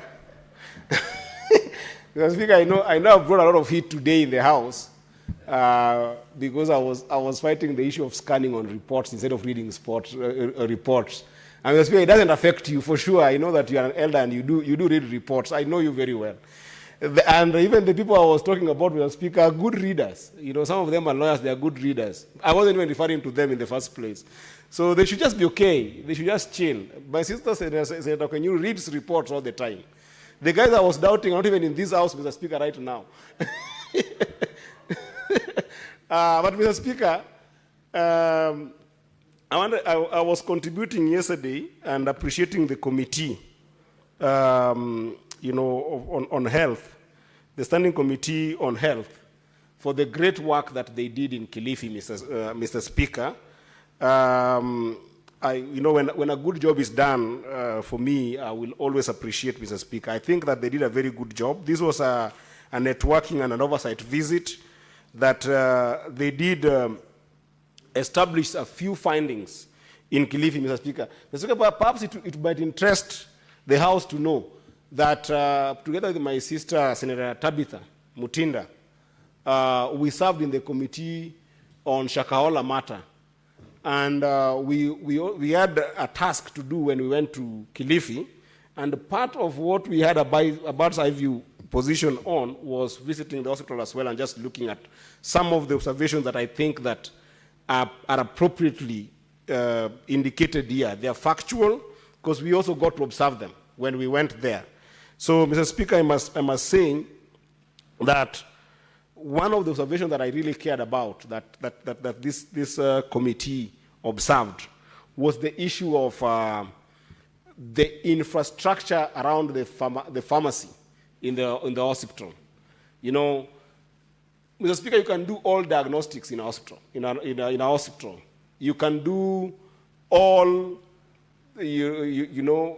equipment that you can bring in a hospital. You can have the best personnel possible in a hospital. But, Mr. Speaker, if you don't come to the main point where the rubber meets the road, which is the drugs that then are administered to people to cure them, Mr. Speaker, then it can be a struggle. And, Mr. Speaker, I was observing that the challenge that we are having, one, with the lack of proper infrastructure of pharmacy in this hospital, that then culminates into the issue of lack of drugs in entirety in this hospital, or sometimes even lack of proper records on drugs, which then leads to issue number 3 that was observed by the committee because I might not get time to go through what I'd read yesterday, Mr. Speaker, which was the issue of expired drugs that cost the Kilifi County a lot of money, Mr. Speaker. These are issues that I find them global. Mr. Speaker, that they are not only manifesting in Kilifi County, they are also manifesting in other hospitals in our own respective counties, Mr. Speaker. And it's an issue that, Mr. Speaker, I think that this House should perhaps extrapolate from this report and make it a substantive issue on how do we deal with this issue of drugs in the hospital, Mr. Speaker. Why is it that in all the hospitals that we have in our counties, Mr. Speaker, that are county hospitals, always when people go to get medication, they are diagnosed, they are given prescriptions, and then they are told there are no drugs here. But the doctors and the physicians in those hospitals are very particular in recommending where you're going to get the drug. They're very particular. They will tell you there is no drug in Migori Hospital, but you go particularly to this particular pharmacy inside in Migori town. Because if it's just a matter of prescribing as a physician and not knowing the number of chemist shops that are around, then you should allow people to just go where they can be able to get the drug in a free and fair manner. They prescribe specific places. And Mr. Speaker, this matter also goes to diagnostics. Mr. Speaker, we have complained about the state of having healthcare in our communities, in counties, being a mission care, not an issue of profiteering from the sickness of our people, Mr. Speaker. Because outcomes, for instance, the services around ultrasound or radiology services or any other diagnostic services in these hospitals in our county, Mr. Speaker, you go to Hospital A, the amount that you're being charged is different from Hospital B, which is just a stone throw away from Hospital A. And now when you go to another facility, which is not an hospital, but it's just a simple diagnostic center, Mr. Speaker, you are charged more. And we're seeing it even in Nairobi here, Mr. Speaker. I've said time without number that if you go, for instance, for MRI service, Mr. Speaker, in Aga Khan, for instance, you will be charged 45,000. This real. Then if you go to Medihill, you're charged 19,000. If you go to Kenyatta, it is below 9,000, Mr. Speaker. Same service, same machine, and same results. How did we get there as a country, Mr. Speaker, where a same service in medical field will cost different prices, and they are not marginal prices, Mr. Speaker. They are humongous differences, Mr. Speaker. And that is happening with our drugs. It's happening with all diagnostics in our hospitals, Mr. Speaker. I think this is the core element of this report, Mr. Speaker. The question around drugs and diagnostic services, Mr. Speaker, is a question that this House must address itself to, not only on the Kilifi County Referral Hospital, Mr. Speaker, but we need perhaps to do a serious legal assessment test as a House, now that we are a House of legislation. We need to do a proper legal assessment on the status of drug administration and drug management and drug delivery in our hospital, Mr. Speaker, to the extent that we must make sure that drugs are available. Otherwise, Mr. Speaker, we might be running counties where, and I hope that I won't be throwing aspersions here, Mr. Speaker. Of course, these are not members of this House. But we might be running a county, Mr. Speaker, counties where people have got serious vested interest in the medical field, so that they're actually the people who are running these pharmaceuticals. It could be doctors, it could be clinical officers in our hospitals, but even the worst, it could be even be the governors themselves, or their chief officers, or their CECs running these kiosks around and peddling, some pocket change. Maybe I've got some aligned incentives with the systems in the hospitals to sell drugs, and therefore ending up to make it difficult for people to access drugs, Mr. Speaker. Mr. Speaker, this is what I wanted to emphasize on. But other than that, Mr. Speaker, I think there are other issues that were very good in this report that I think that can be explored by other senators, because I think that it would be good that I give other senators time, because this was a report. But I think, Mr. Speaker, I just want to plead with this House that let's have a conversation around drug and drug management in our hospitals and making sure that our people can be able to get drugs. This is a problem that I'm seeing in Migori County, time without number. People are calling me from Migori County, Mr. Speaker, every single time. They have gone to hospitals, they have gotten prescriptions, they have gotten diagnostics from the doctors and physicians there, and then there's just no drug. Yet you can see in the budget of Migori County, money was used to buy drugs, money was dispensed, the money that is being paid to KEMSA is a lot of money to get these drugs. How comes that people just don't have those drugs? And it's something that, Mr. Speaker, I wanted to encourage even the members of this House that are future governors, including, Mr. Speaker, yourself. I see you as a very sober leader in this House, Mr. Speaker. I believe that one day you'll become a governor. And we have got people like Senator Biko, who I'm praying hard one day becomes a governor. There are many of us here who are aspiring governors. As we interact with these reports, let them inform our strategic thinking when one day we become governors in those counties, Mr. Speaker, that when you do become governor, let's deal with fundamental issues. And one of those fundamental issues is drugs, drugs, drugs. But the last one that is very important, I hope that all our sub-county hospitals, not the county hospitals, will one day have functional maternity wings, Mr. Speaker. It is embarrassing, Mr. Speaker, because when you look at the infrastructure across Kilifi County, Mr. Speaker, today, things like C-sections for deliveries, Mr. Speaker, has become a fundamental technology, a very simplistic technology, but very core key one. You can't keep on having people being referred to the county referral hospitals, Mr. Speaker, for mothers to go and deliver on C-sections on now a basic technology that must be availed to everyone. Would indeed be good, Mr. Speaker, when, for instance, in Migori County, where we have got 8 major sub-counties and then 10 in total, Mr. Speaker, would indeed be so good if our health centers are equipped in a way that they can help our mothers deliver, Mr. Speaker. Because when you put it that C-section can only be found in the county referral hospital, Mr. Speaker, like the Migori Hospital, Mr. Speaker, a mother coming from Nyatike, now that it's a raining session, Mr. Speaker, season, a mother coming from Nyatike must end up dealing with bad roads, and then after dealing with bad roads, deal with the issue of cost of getting to the hospital, and then get there, and then find another queue. Whenever you get there so tired, having been battered in bad roads, and then you get again into a queue, and then you've got cost implications in all this, Mr. Speaker, is not fair to our mothers. So I hope, and I want to encourage, one day when Senator Cherargei becomes the governor of Nandi, and I'm wishing him well because as a lawyer, he knows the law, but he's learning from people who have run businesses, who are managers from this house. They are very good professionals in this house, Mr. Speaker. He will go and establish this fundamental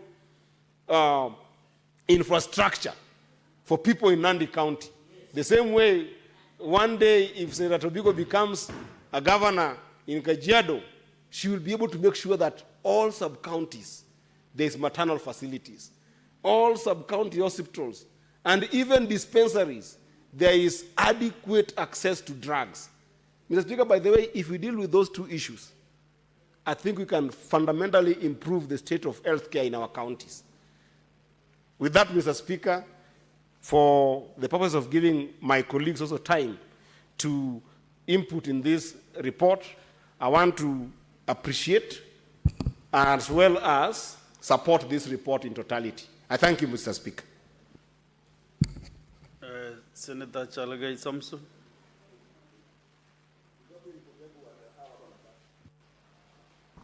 Mr. Speaker, thank you very much. I want to commend the Committee of Health. I think, Mr. Speaker, in the last session when I was the chair of JLAC, the committee of JLAC then defines Senate, who Senate was in that session. I think the committee of health, led by my elder sister, Senator Sheikh Omar, the vice chair, and her committee are continuing to distinguish the Senate. Mr. Speaker, I'll not get tired by saying whether devolution works or fail, it will only on the issue of health. If devolution succeeds, is when health succeeds. And that is why the Senator of Migori has insisted on very critical issues in terms of how health sector should be, Mr. Speaker. Mr. Speaker, it's so sad as I rise to support this report, and I want to thank the Committee of Health. I think if the... You know, in other heart, I chair the liaison committee of the Senate. Yeah.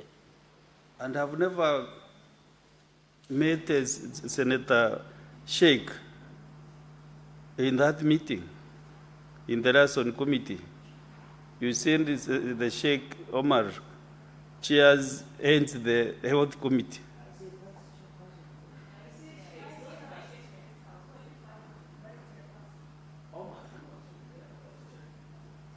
You say the committee is led by the vice chair. Is led by the vice chair, Sheikh Omar. Is led by the vice chair. Mariam. No, I'm wondering how is the committee led by the vice chair? But that's my question. You are the one moving this report. Because Senator Mandago is a member of my committee. I'll rectify. For the comfort of the House, my apologies, because I thought I said this report was brought in by the vice chair, Senator Omar Sheikh. And I thought that was correct, unless she didn't move it, if my memory serves me right. But I want to say this committee led by Senator Mandago, if that will please you. Mr. Speaker, what I wanted to say, and I was celebrating the committee, you know the committee is as good as the chair, the membership. Because I have chaired the committee, I want to encourage my younger brother that some of us ni chuma ya zamani. We have chaired most of this committee and we can exchange with him invaluable lessons moving into the future. Mr. Speaker, I am celebrating the health committee and I'm happy a number of them are here. I can see the vice chairperson. She's distracted, but I hope she will get what I'm just saying. I want to celebrate the Committee of Health for the good job that you are doing. What I'm saying, oh, you are a member, Senator Tabita and the rest of membership. Mr. Speaker, that's why I was saying, and I want to repeat so that they can get it clear. This session of the Senate will be defined by the Health Committee because they are doing extremely well. Mr. Speaker, I think as a chairperson of liaison, make sure they have enough resources to go round the entire, even Migori, the story is sadder there, if we are hidden from the area senator, Mr. Speaker, that the issue of giving birth should be a blessing, it should not be a curse in our areas.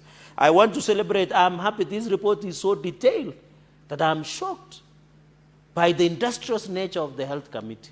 Even they have told us that some of the pictures, that there is no paint. They are even talking about laundry. They have gone to the details. The devil is in the details, and that is what I like about this report. From lack of pain, poor laundry services, to the issue of drugs, to the issue of ICU facilities, Mr. Speaker. I want to say that when they visited Mutwapa Sub-County Hospital, when they visited Kilifi, I have seen the pictures, Mr. Speaker. Unfortunately, my report today is not colored, but I'm happy. I saw Senator Tabita in one of the photos seriously looking at the drugs, whether they are expired or not, Mr. Speaker. And I think that is what is very important.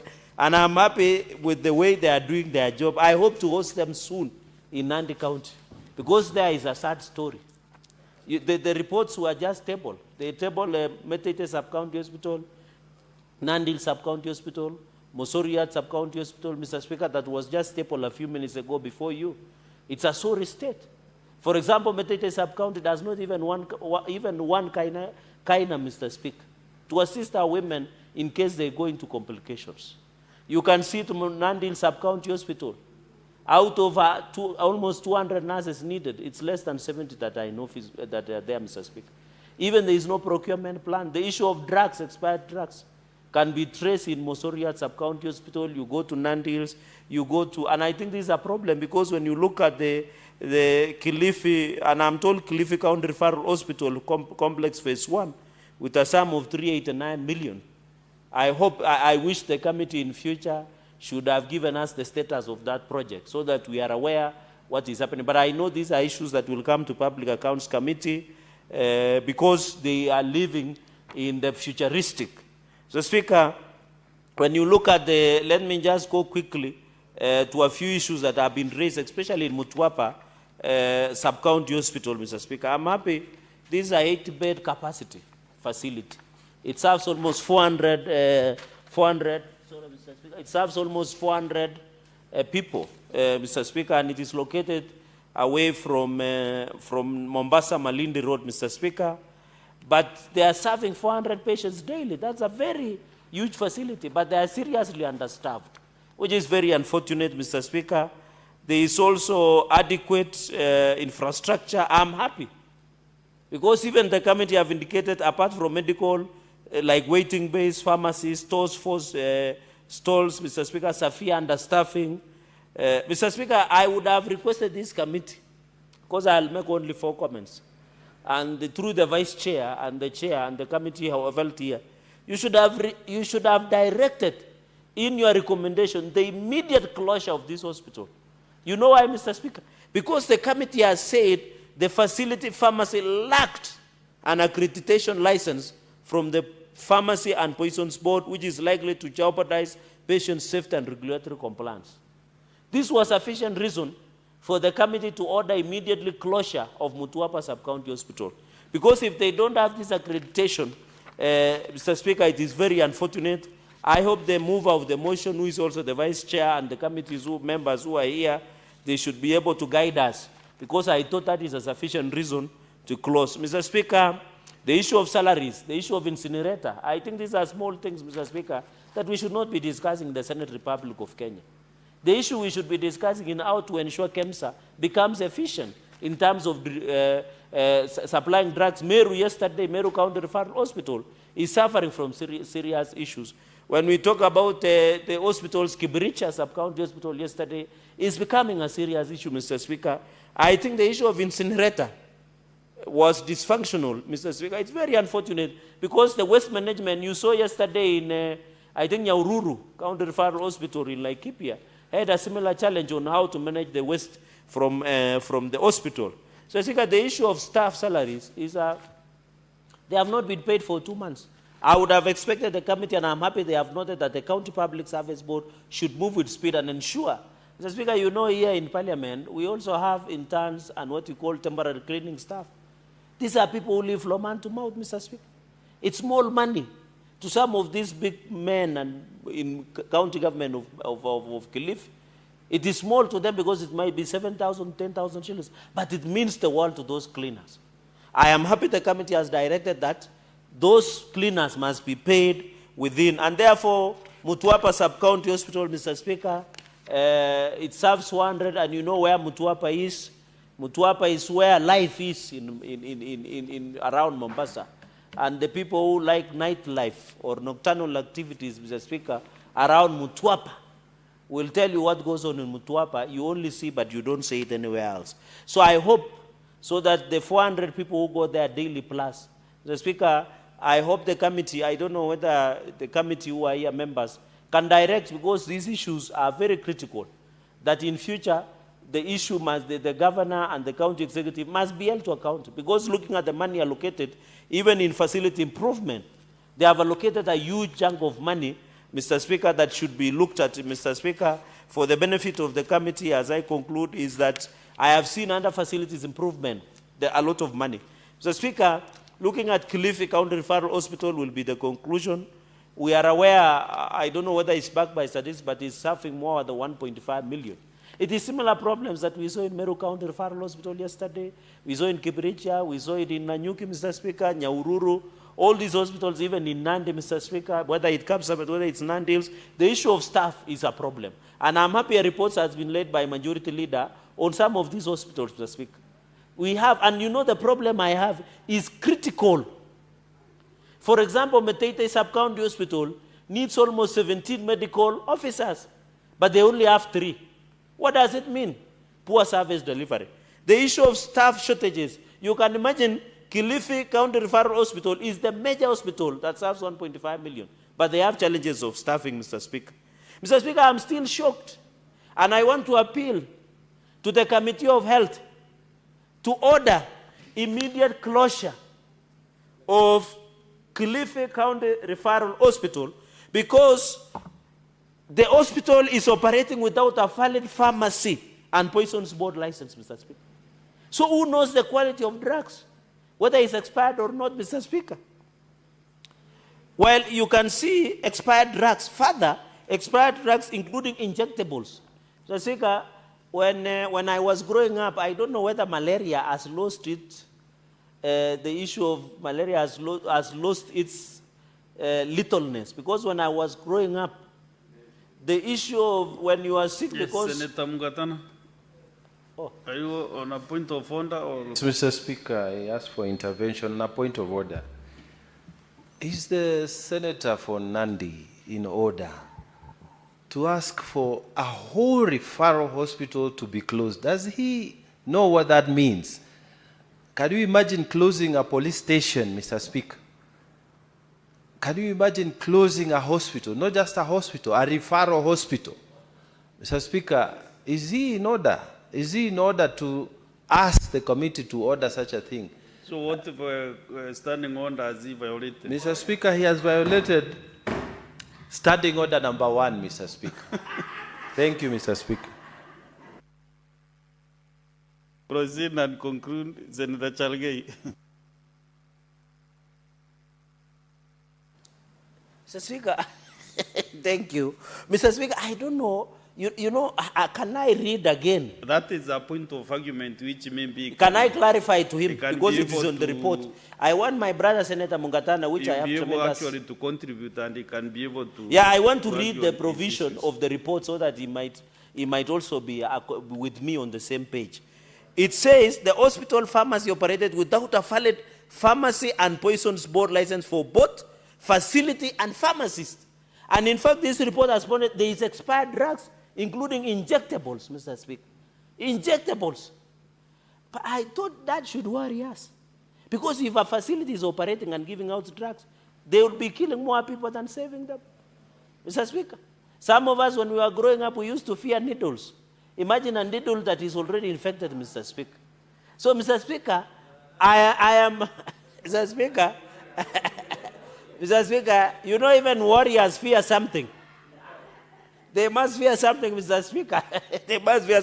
So, Mr. Speaker, I want to appeal to the committee, and I'm saying I'm appealing, that is it possible to close down this facility because if they are dispensing expired drugs. Mr. Speaker, so in the unused medical drugs... Do you wish to be informed by Senator Tabitha? Yes, please. Okay, proceed. Thank you, Senator Cheralgai, for allowing I inform you a bit. I'm a member of this committee. When we embark on the oversight role mandate that we do, first of all is to identify the problems and still as leaders offer a solution. We don't go to, negate and results and not really give credit. In those reports, I think we've really concentrated on the negative side. There are some bits of what is positive in some of these hospitals. These are some of the issues that we came across, but that did not warrant a committee to make a decision of closure. I'm just trying to inform him that our main goal is to try and see where the problems are and be able to guide the counties on how to improve. And lastly, Mr. Speaker, on the same, as far as the drugs are concerned, we realized that there were expired drugs that have been set aside, and their value is so much. It doesn't mean that the patients who are being given expired drugs. Senator Tabitha Mutinda. Correct. You will get your time to contribute to this motion. No, I actually seconded. I don't think I'll be on the floor on this motion. I was just informing my brother on the issue that arose in terms of closing a level, such a hospital. Senator Chalgei. I think I'm sufficiently informed. Would I rest it there?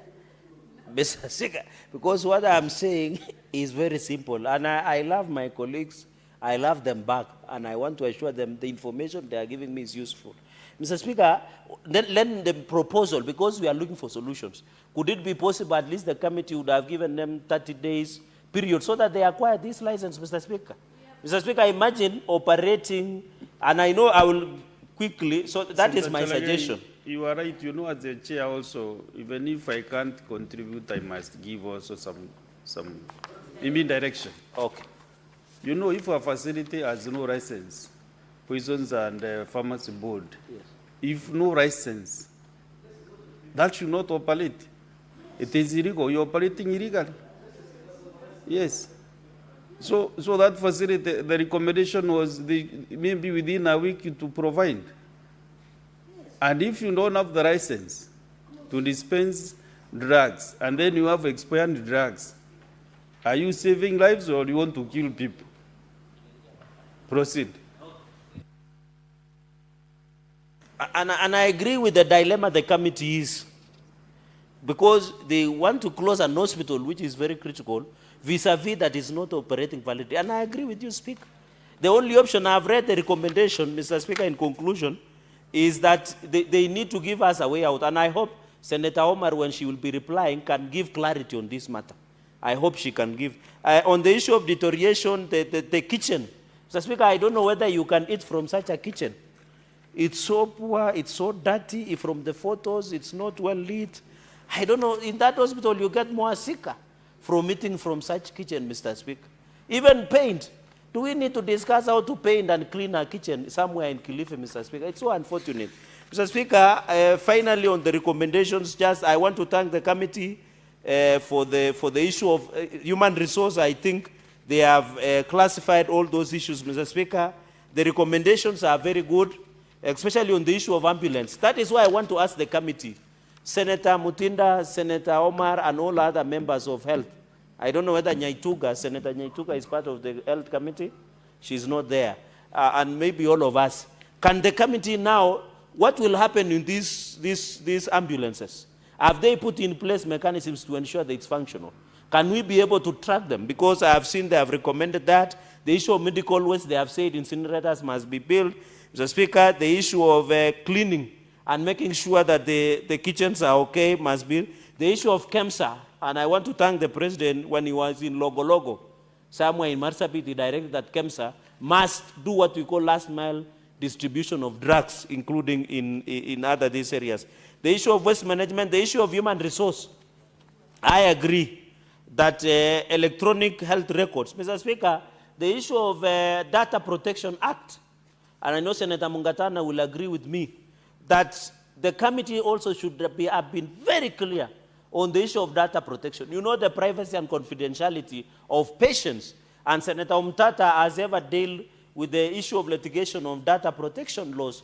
And I remember he was one of the serious litigators, Mr. Speaker, on the issue of data protection. So I want to appeal to the committee on this issue of ensuring that we have the health records. In as much as we are pushing for digitization, we must ensure. Mr. Speaker, I'm happy the committee has said they want inventory audits to remove expired drugs. But I don't know how you will track that.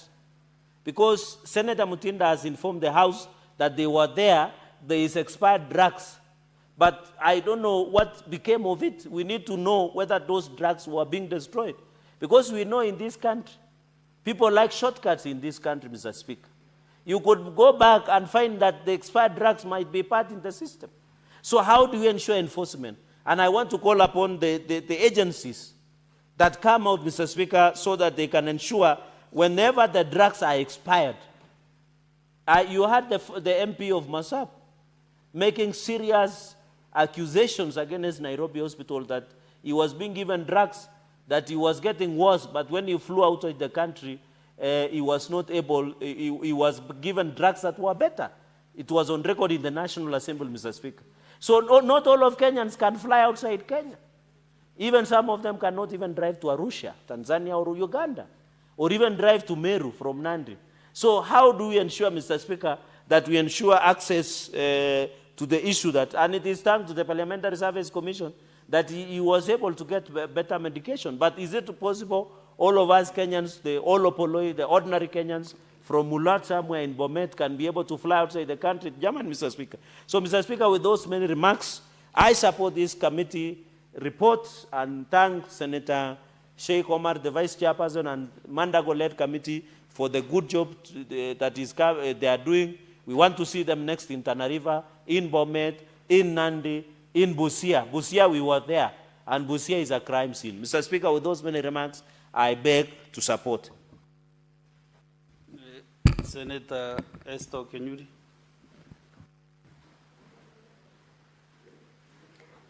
Thank you, Mr. Speaker. I wish to support this report by the Senate Health Committee led by Senator Mandago and his Vice Chair, Senator Mariam Omar.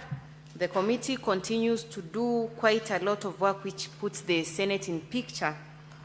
And I actually, I miss being a member of this committee because on many occasions we interacted with issues which Kenyans are facing on a daily occasion, Mr. Speaker.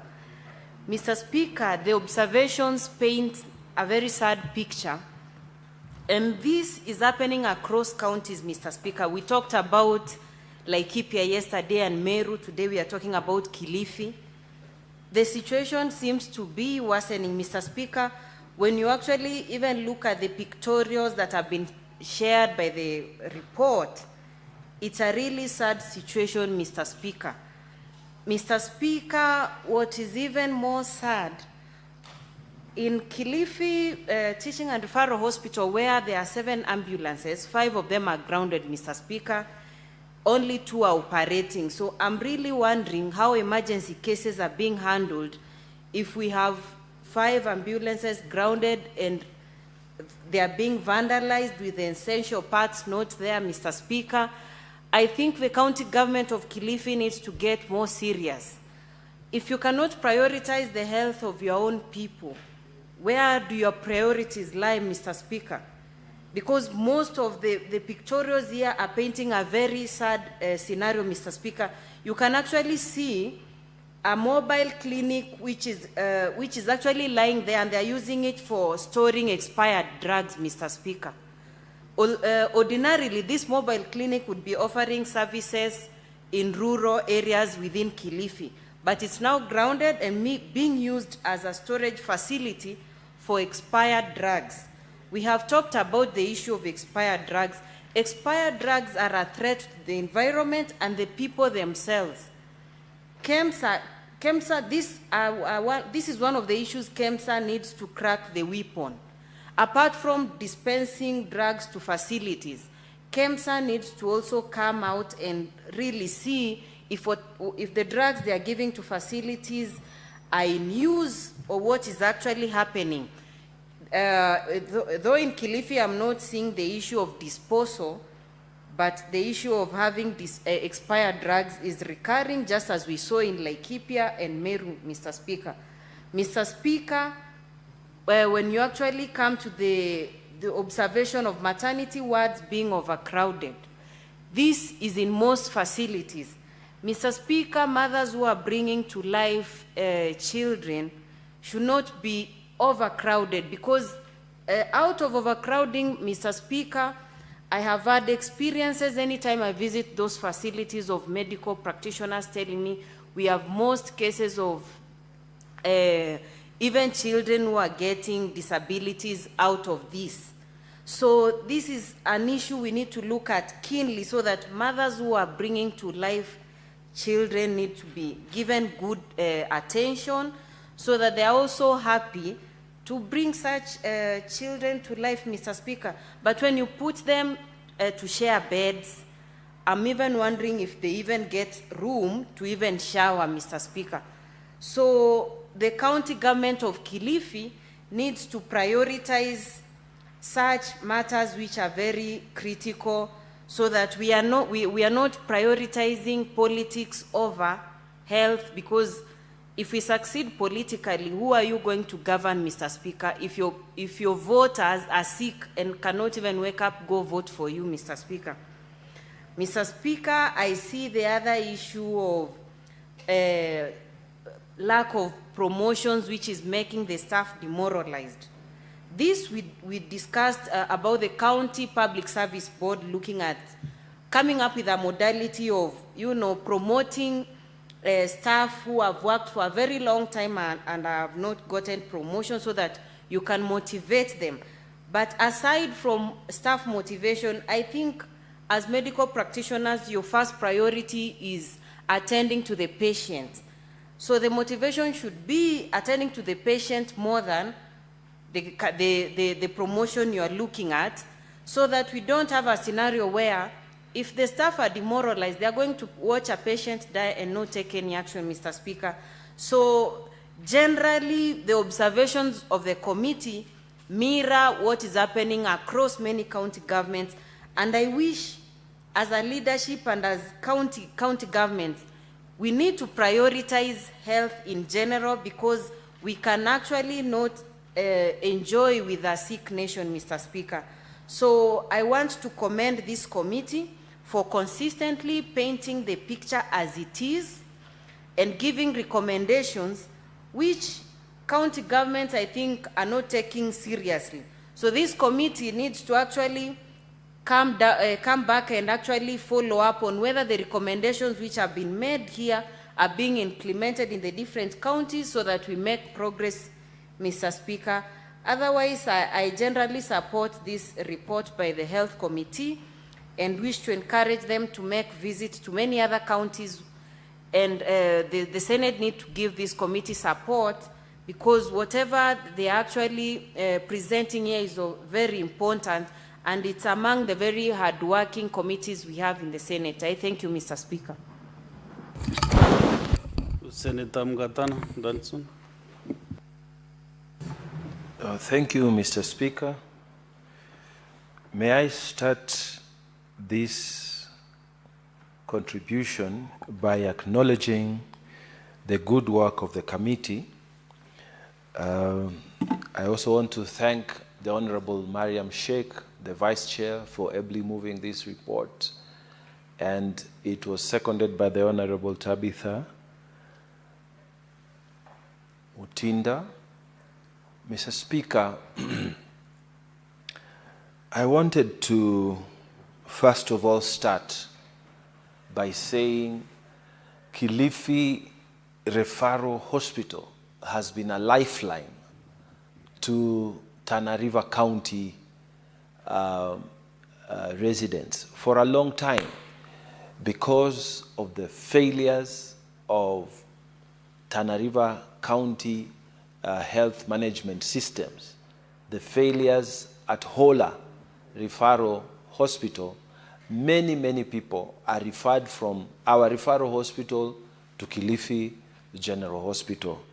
So, Mr. Speaker, to hear a senator suggesting on the floor of this House that this referral hospital in Kilifi be closed down, to hear him suggest like that is an anathema, Mr. Speaker, and he should be discouraged totally, because as senators, we are not supposed to be writing death sentences for our people. If this referral hospital has problems, it is our responsibility to point out those problems and seek that the governor of the county of Kilifi and his staff to pay attention to these reports and make necessary corrections. But it is not to close the referral hospital at Kilifi County. Even if it is bad, it is better than what is happening in Tana River County. So if you say that we close it, then what happens to those that we refer from Tana River County? Mr. Speaker, I want to start after acknowledging the work they have been doing for us from Tana River County as good neighbors. There is something I wanted to really acknowledge. When the committee went there, Mr. Speaker, the committee found that in the financial year 2024-2025, the county has planned to undertake several major development projects in the health sector. And Mr. Speaker, they have put down some of those. The first one is to procure and install medical equipment, and they said it would be countywide, and they said it is installation of advanced radiology equipment such as CT scans, and they said the contract term is not specified, but the status of this procurement is ongoing. Mr. Speaker, this is a good thing that this referral hospital and the Kilifi County are planning to do, and I hope they do it. But they have also said that they are planning to have mental health clinic establishment and expansion in various sub-counties. And again, they said that it is an ongoing project. Okay? And then they said that their construction of 112-bed male and female wards at St. Luke's Hospital in Kaloleni, and the tender is ongoing. They also said they are constructing and completion of a 30-bed maternity with operating at St. Luke's, with operating theater at St. Luke's Hospital in Kaloleni Ward. Again, it is the tender process is ongoing and everything is going as planned. Mr. Speaker, I wanted to pause there and say that at least with all the problems that Kilifi County is facing, this Senate committee found that they are doing something about future projects. Tendering is going on, construction of new materials and construction and expansion of the health infrastructure is going on. This is contrary to what the Senate committee found for the counties of Nyandarua and the counties of Meru. So I don't know whether those counties have no new projects, or is it the format of writing the report that differed. But of particular interest to me is the fact that there is a county here that is saying that for the first time, and this is the first time I'm hearing it, Mr. Speaker, that they are going to set up mental health clinics so that they can fight the stigma of mental health amongst our people.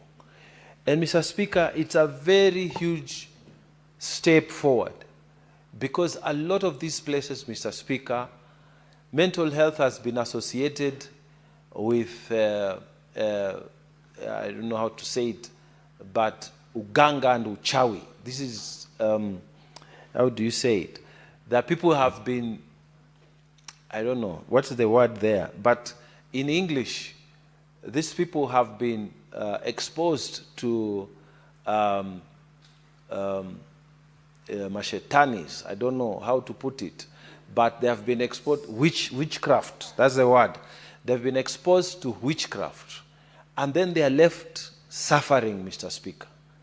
And it's not only this, but when we were having this devolution retreat all the way to Homa Bay, Mr. Speaker, when we reached Luanda area on the road, the highway to Honorable Mutata's place, it was in Busia, we saw a lot of people who were wandering all over, and we were told that there are a lot of mental cases around that area.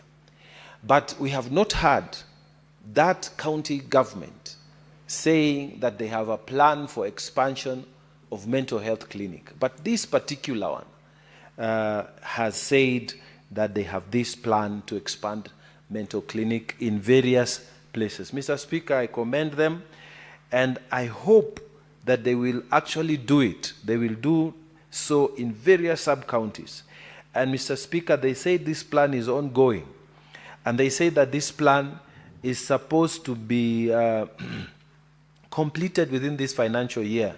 I hope when the Health Committee visits next year, they will find good reports coming from that side.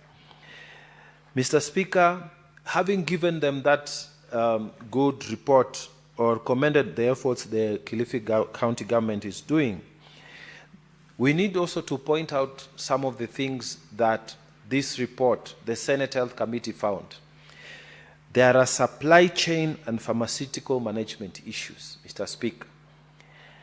How can it be that the Senate committee visited and found that there were some expired drugs, Mr. Speaker, and they were found mixed with current stock, Mr. Speaker, and this included injectables? How can you leave a situation to deteriorate like that? I hope my friend the governor is listening, because he's my friend. I hope Governor Mngaro is listening, that the Senate Health Committee visited Kilifi Referral Hospital and found that expired drugs were mixed with current stock, and these included injectables. Mr. Speaker, these are just management issues. If the governor and his team can invest money in computerizing so that when the stock comes, they know which one has come, which batch, which are the details, and where they are being stored, and which one is going out, and which are the dates of expiry, and they are going out to which places, then this is a simple matter that should be able to be resolved. Mr. Speaker, the Senate committee also found that the physical stock and what they actually found, the recorded stock and the physical stock, there are discrepancies, which means there's no proper record keeping. Again, this is a management issue that the governor can look at, that the governor can take time to visit these hospitals. Because the problem is that we are not, as political leaders, giving these things the kind of weight that they require. We do other things, but when we come to visiting hospitals and pushing these agendas for the people, then we are not doing it. And I'm sure if the governor came and asked the CEC in charge of health, the chief officer of health of Kilifi County, they will be able to explain to him what this problem is. How can they have a situation where the recorded stock and the physical stock, they are not in consonance? It means that either people are stealing or there is a problem in the actual recording of stock. And people have been employed. You know, health records, Mr. Speaker, is actually a degree in the University of, here, in the University of Eldoret. People actually study that for 4 years. How can it be that you cannot now record and bring things properly? So, Mr. Speaker, I think the governor needs to pay attention to some of these things. Mr. Speaker, if today the governor decides to visit the kitchens of this referral hospital, I am sure before he goes, I'm sure if he says, I'm coming there next week and I want to see the kitchen and the status of the kitchen, I am sure, Mr. Speaker, just like the way our functionaries and our civil servants behave, when the president is coming to Nyaribo in some place and they know that he's going to use a certain road, they will push Maram to that place, they will bring tractors, they will bring, machines, and the road becomes smooth. So if the governor and his team decide that they are going to visit these kitchens, Mr. Speaker, I'm sure money will be found somehow. The kitchens will be made neater, because what we are communicating to Kilifi County is that when the Senate visited there, they were not happy with the status of the kitchens that are serving the people there. So much, untidiness in the kitchen. And to think all those people who are sick are depending on that food. Mr. Speaker, something needs to be done, and needs to be done fast. And this is not just for Kilifi County. Mr. Speaker, our governors, including the governor of Nyaribo, they need to take off from their good, nice, air-conditioned offices and go to visit these facilities where our people are admitted, Mr. Speaker. I repeat that it is time that we actually prepared a law that will be saying governors, and I'm saying governors, chief officers, and all those people who serve in the counties must be admitted in the counties where they serve in. And this law, Mr. Speaker, will now force them to go and think, where is the food coming from? Is there water in these facilities? Are there bathrooms in these facilities? Are there places to feed, to shower, or to do the normal things that human beings does? You know, is there security around these facilities? Mr. Speaker, if these governors and the chief officers and the CECs are not sleeping in these hospitals when they are sick, then our people have no hope. Because when these people get sick, they fly to Nairobi, they go to Mombasa, they go to big cities like Kisumu, they go to private hospitals, and they do not use the facilities which our people who elected them and gave them those responsibilities are using. Mr. Speaker, I keep giving the examples of Professor Anyang' Nyong'o, who is still governor of Kisumu, Professor Kivutha Kibwana, who was governor of Makueni.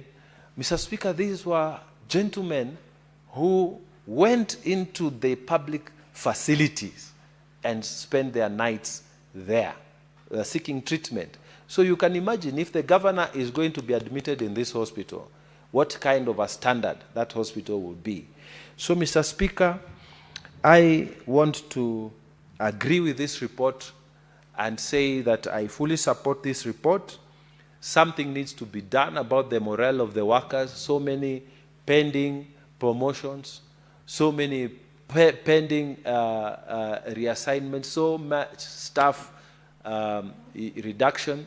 We need them to be addressed by the governors. Finally, Mr. Speaker, this Senate asked me to chair the Shakahola ad hoc committee, where so many people of our people died, and mainly they were coming from Kilifi County. Mr. Speaker, the Senate committee now has found out that 400 bodies are still locked up in Malindi District Hospital, in Malindi Hospital. And these 400 bodies are overextending the resources of the mortuary there. We appreciate that Kenya Red Cross has offered refrigerated containers. But, Mr. Speaker, we need now to apply that law for disposal of bodies, because the county is paying so much money in terms of electricity. We also need to tell the Shakahola cases and the inquiries and whatever that is going on there to give special permission for disposal of the bodies. It cannot be that all this long you have not finished with the identification of these bodies and giving them to the owners. Mr. Speaker, the families who have been waiting for these bodies, they need to take those bodies. And we are using this Senate report again to make an appeal to the people who are carrying out the DNA testing, those who are carrying out the following up on these Shakahola matters. Please release those bodies from the maternity hospital. I pass through that road many times, Mr. Speaker, and I pass and I see that place, Mr. Speaker, and I know there are problems that this county is facing. Imagine how much electricity they are paying to refrigerate over 400 bodies every month to Kenya Power, Mr. Speaker. So I am urging in supporting this that the necessary government bodies that are involved, please let you go and pick up the bodies, or allow the families to pick those bodies. Or if you can't, then can you make the proper applications to the law for the disposal of the body, so that those the mortuary facilities can be released for normal operations. With also many remarks, Mr. Speaker, I beg to support. Thank you. Senator Bashik Mohamed. Thank you, Honorable Speaker. Honorable Speaker, I also want to join my colleagues to support the report. Indeed, the report is actually well researched, and the report shows a pathetic situation in Kilifi County hostels. Honorable Speaker, as you're aware, Kilifi is one of the counties that get one of the highest budget from equitable shares. Kilifi County is actually one of the largest county in the coast. And actually, most of it, part of it is actually one of the most driest areas with a lot of the high level of poverty. But unfortunately, the way things are now, as rightly again said, that Kilifi people experience cult problems, witches. As a result of that, we have seen what has happened in Shakahola. And many people up to date are not even known where they came from, and nobody cannot be identified. And still more and more problems are happening there. With that kind of poverty in that, the population in that area, and the situation of the hostels is actually wanting and unbelievable, Honorable Speaker. If you look at those pictures in the hostels, like the wards, it's very unfortunate because I was asking myself, if any patient goes to that ward, you will live also more sick, not even, you may get even more sick than getting treated. Honorable Speaker, the wards are so overcrowded, and I don't believe that these hostels, these wards are enough even for people to at least be treated there and get assistance there. One of the biggest frustrations is that, Honorable Speaker, the morale of the staff. You know, when the medical officers and nurses are sick also, because of their morale down, they are not promoted, they are not given emoluments, their personal emoluments. They will also get sick actually at heart, and they not be given services to the public, Honorable Speaker. And this is actually not only Kilifi, it's across the board. That most medical staff in the counties face the same predicaments that Kilifi County is experiencing now. There's actually total neglect in terms of staffing, staff welfare, that promotions hardly come, that it takes too long for one to be promoted in nursing school. Probably, I think the only thing the challenge is also, Honorable Speaker, because the equitable share does not consider the money, the promotions money, and these people are not getting any additional fund, and they don't have the extra money to promote staff every year as it is in the national government. So I think this House must consider, like any other institutions in the national government, where staff progressively move for promotion, they go upwards, they progress, they have annual increment. The council will have the same things, and this must be budgeted for. Otherwise, as it is, you expect the staff in the counties will not be performing. Most of them even go and look for the other businesses. They open their own clinics, and they neglect the main hostels. I think it is, while we appreciate it's a human nature, and we appreciate that the ethics should be there, but of course the sidelines of these problems are lack of promotions, lack of allowances, lack of increment of salaries, and all this, Honorable Speaker. And therefore, it's actually the owners of this House, the Senate, that this must be considered and we must at least work and see how best we can be able to handle this situation. Otherwise, as it is, we will be seeing these kind of scenarios in every place. Honorable Speaker, I had the privilege to travel with the committee one time to my county and Mandera, and I must commend the committee, the thoroughness they do their work. I really look at it very well. But of course, the only problem is here, we have reports that portray these kind of conditions and worse conditions, but there is no, again, a revisit or a follow-ups. So the committees, when they get these kind of scenarios, and they have these kind of reports, they should be able to, again, revert back and revisit the places. Like now what happened, where we visited in the infectious hospital here, where we call the TB Mieta, where the people with TB, the people with AIDS, when we went there and visited, actually things were very bad situation. Even as you see, the kitchen in Kilifi is actually better than the ones in Ojia, TB Mieta. But from there, we don't even know whether that thing has improved. So I think there should be a follow-up on the Speaker.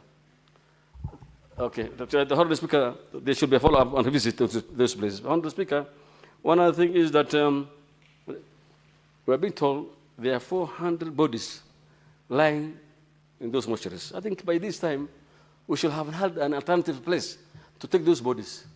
And I think most of these bodies cannot be identified. So there must be a decision to be made very fast. So at least we can be able to help the Malindi and Kilifi hostels so that the people can get services of mortuary services. And Mr. Speaker, one other thing is, these days, you know, since the coming of Shah, the FIF funds are increasing for the hostels. But these FIF are not actually utilized well. I think the Shah shall not only give the director all these things and treat people, but they should also be able to account for the money that is generated from the hostels. And because most of the money generated is actually utilized at the source. And once the money is being used at the source, then you expect that kind of misuse and corruption to happen. And therefore, I will ask the committee also to look at that, and at least they help people to improve on the utilization of funds of the Shah and other resources generated from the hostels. Honourable Speaker, I think the matter in this report of Kilifi County should be addressed and should be revisited. With those few remarks, I want to thank the committee for the work well done. Thank you, Honourable Speaker. I support the report. Next is Senator Joyce Korir.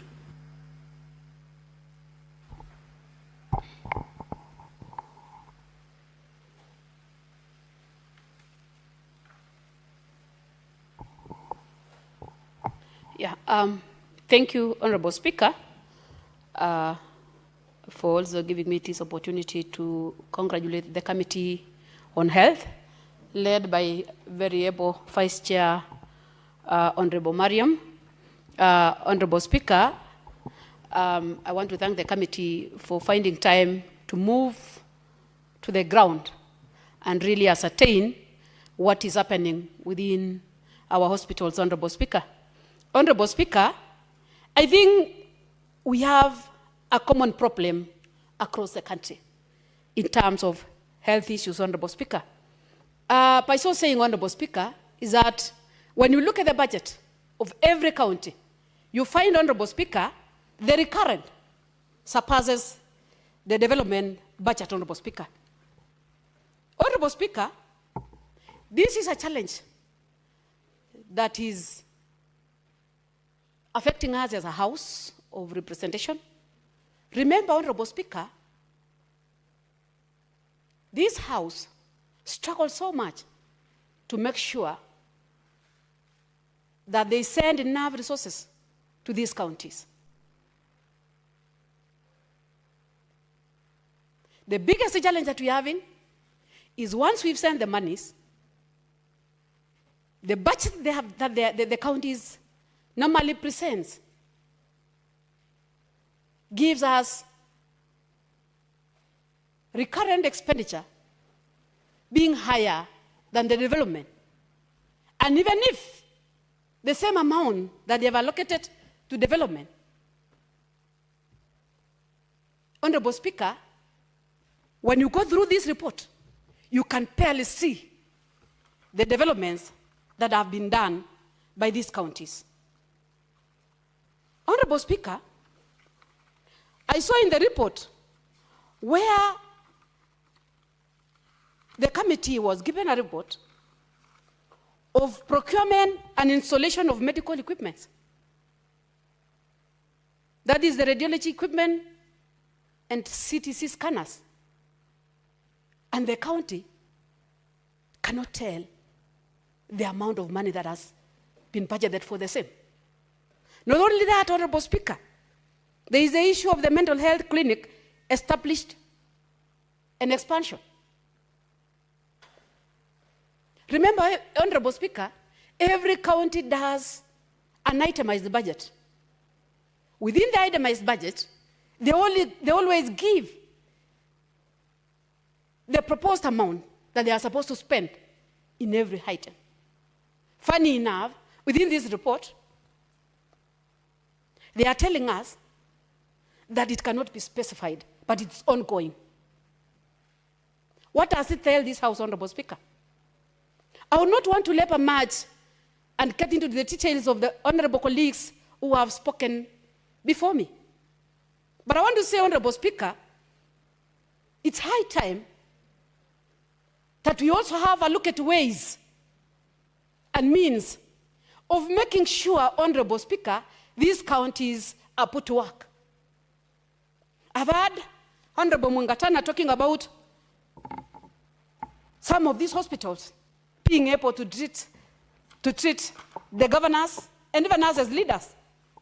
But I can tell, Honorable Speaker, that if the way they are doing their allocation and the way they are explaining the prudent use of the resources, Honorable Speaker, I think we have a long way to go. Honorable Speaker, the committee recommended that they give sufficient resources to Kilifi County Referral Hospital to expand current bed capacity, equip critical units, including the ICU, and expand maternity and pediatric wards.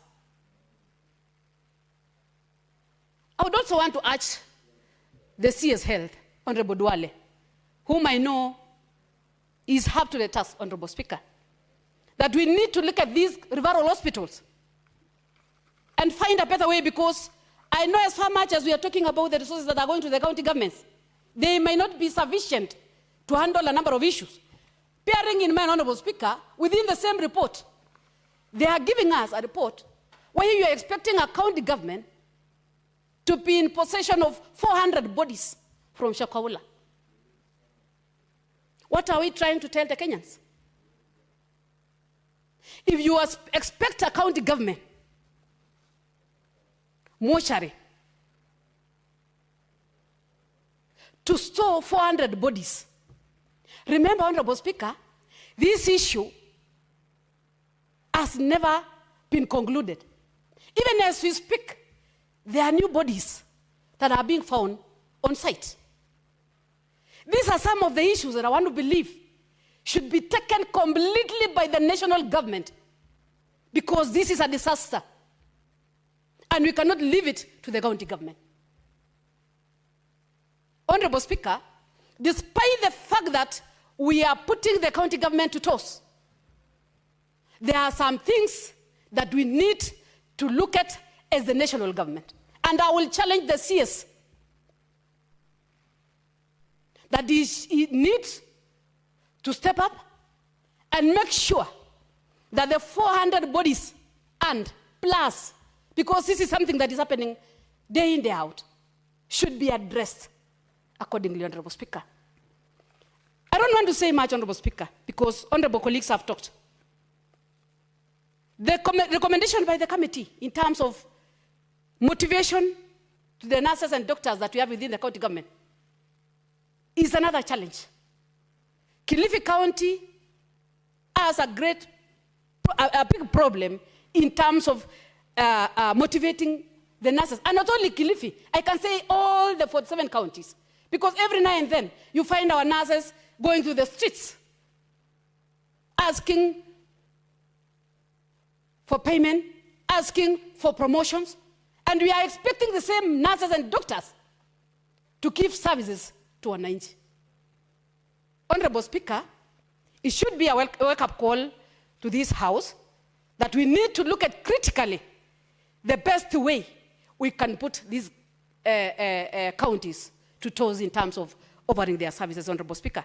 Not only that, Honorable Speaker, would want to talk about the issue of the proper storage, regular disposal of expired drugs, and adherence to the professional standards with pharmacists' oversight. Honorable Speaker, if within the stores that we have within the county governments, we have expired drugs mixed with the ones that have been ordered, Honorable Speaker, what are we telling the Kenyans? Where are we safe? If the expired drugs can be found within the stores by the committee, Honorable Speaker, how regular are we supposed to be there to be picking out these, to be winning out these things, Honorable Speaker? Because sometimes when a nurse is demoralized, they can give you any drug. They don't mind whether it's expired or not. Honorable Speaker, I think there should be a better way of handling medical issue, reports, and everything within the county governments. They should improve, Honorable Speaker. Honorable Speaker, I don't want to labor much. These are issues that are being shared across the country. I can tell and I can say that none of the counties have tried to an extent that a governor or an honorable member can decide today, I'm going to a certain county hospital to be treated there, or even our kids. We have a long way to go. We are getting money day in, day out. Can we sometimes look at a way where we can leave these white elephants that we are doing? You find a county government doing 20 dispensaries where you cannot even find a Panadol. Instead of lumping those amounts, equip one of the hospitals, put all the amenities, so that at least it can be able to save our people. Honorable Speaker, I just want to congratulate the committee and to remind the governors that the committee doesn't come to the ground because they are just coming to waste their time. They are coming to check and to bring the records to this house to tell us how best are we handling our issues, especially on mothers' health. Honorable Speaker, I want to support the committee, despite the fact that they have talked about 60 days. I believe it's too much, bearing in mind there are a number of things that need urgent attention. Otherwise, I support Honorable Speaker. Thank you.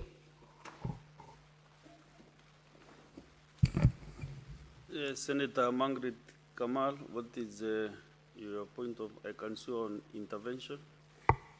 Thank you, Mr. Speaker. I stand, unfortunately, under Standing Order 41 because, as members have spoken very eloquently, this report is extremely important for all of us. And I think the House should be full. I'm therefore calling your attention, Mr. Speaker, to the fact that we have no quorum. Please invite members back to the House so that all of us can take advantage of this bill. Thank you, Mr. Speaker, of this motion and this wonderful report.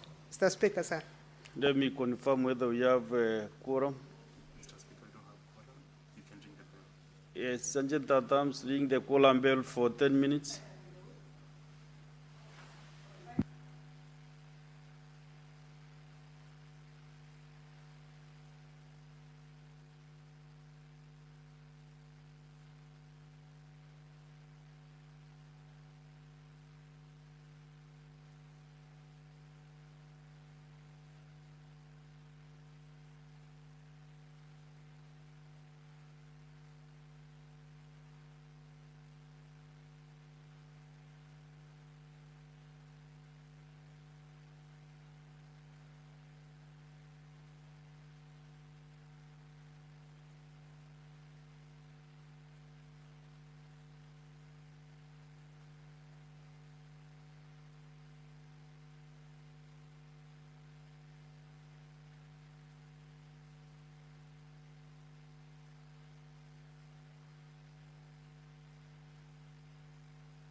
Honorable Senators, we have not succeeded in raising the quorum.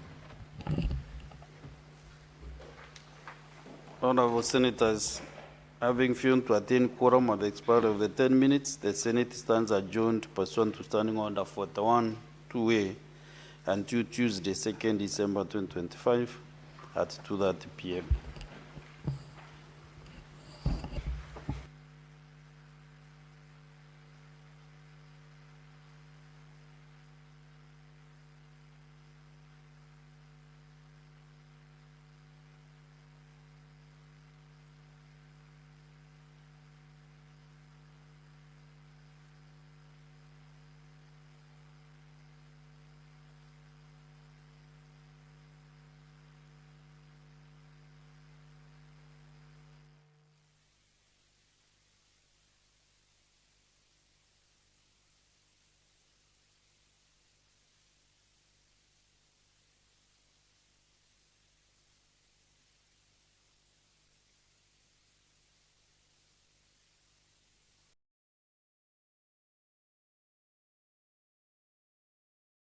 Kujia moja kwa moja kutoka shule ya Mapimo ama shule ya kiufundi ya Mapimo, ambapo zoezi zima la uhesabu wa kura litakuwa linafanyika katika kituo hiki, lakini pia vile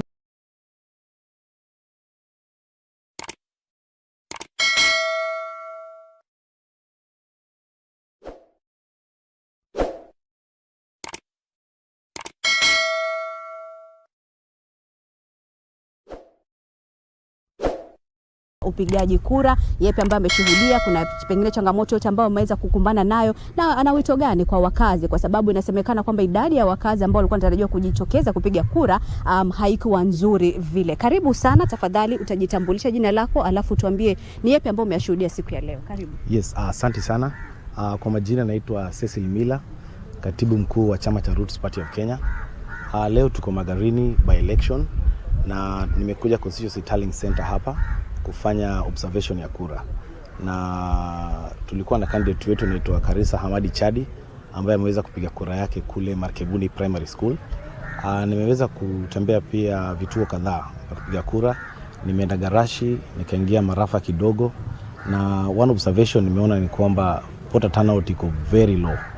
So all the stations nimeenda kama 4 polling stations, nimepata there's no line anywhere at all. So napenda ku-encourage watu wa Magarini, tafadhali mtoke nje mpige kura, kwa sababu kura yenu ni nguvu yenu. So pia nime-notice like 3 different polling stations, kuna watu wengi sana, watu wa miaka mingi, wazee, wameweza kutolewa pale kwa sababu ni kwamba hawajaweza kupata majina yao kwenye orodha ya wapiga kura kwa hivyo vituo vya kupiga kura. So tunaomba IBC ya kwamba mko na kazi ya kufanya voter verification kabla, mngefanya hiyo kabla hata siku ya leo, kwa sababu sasa mtaweza kuzuia watu wengi sana wasiweze kupiga kura yao.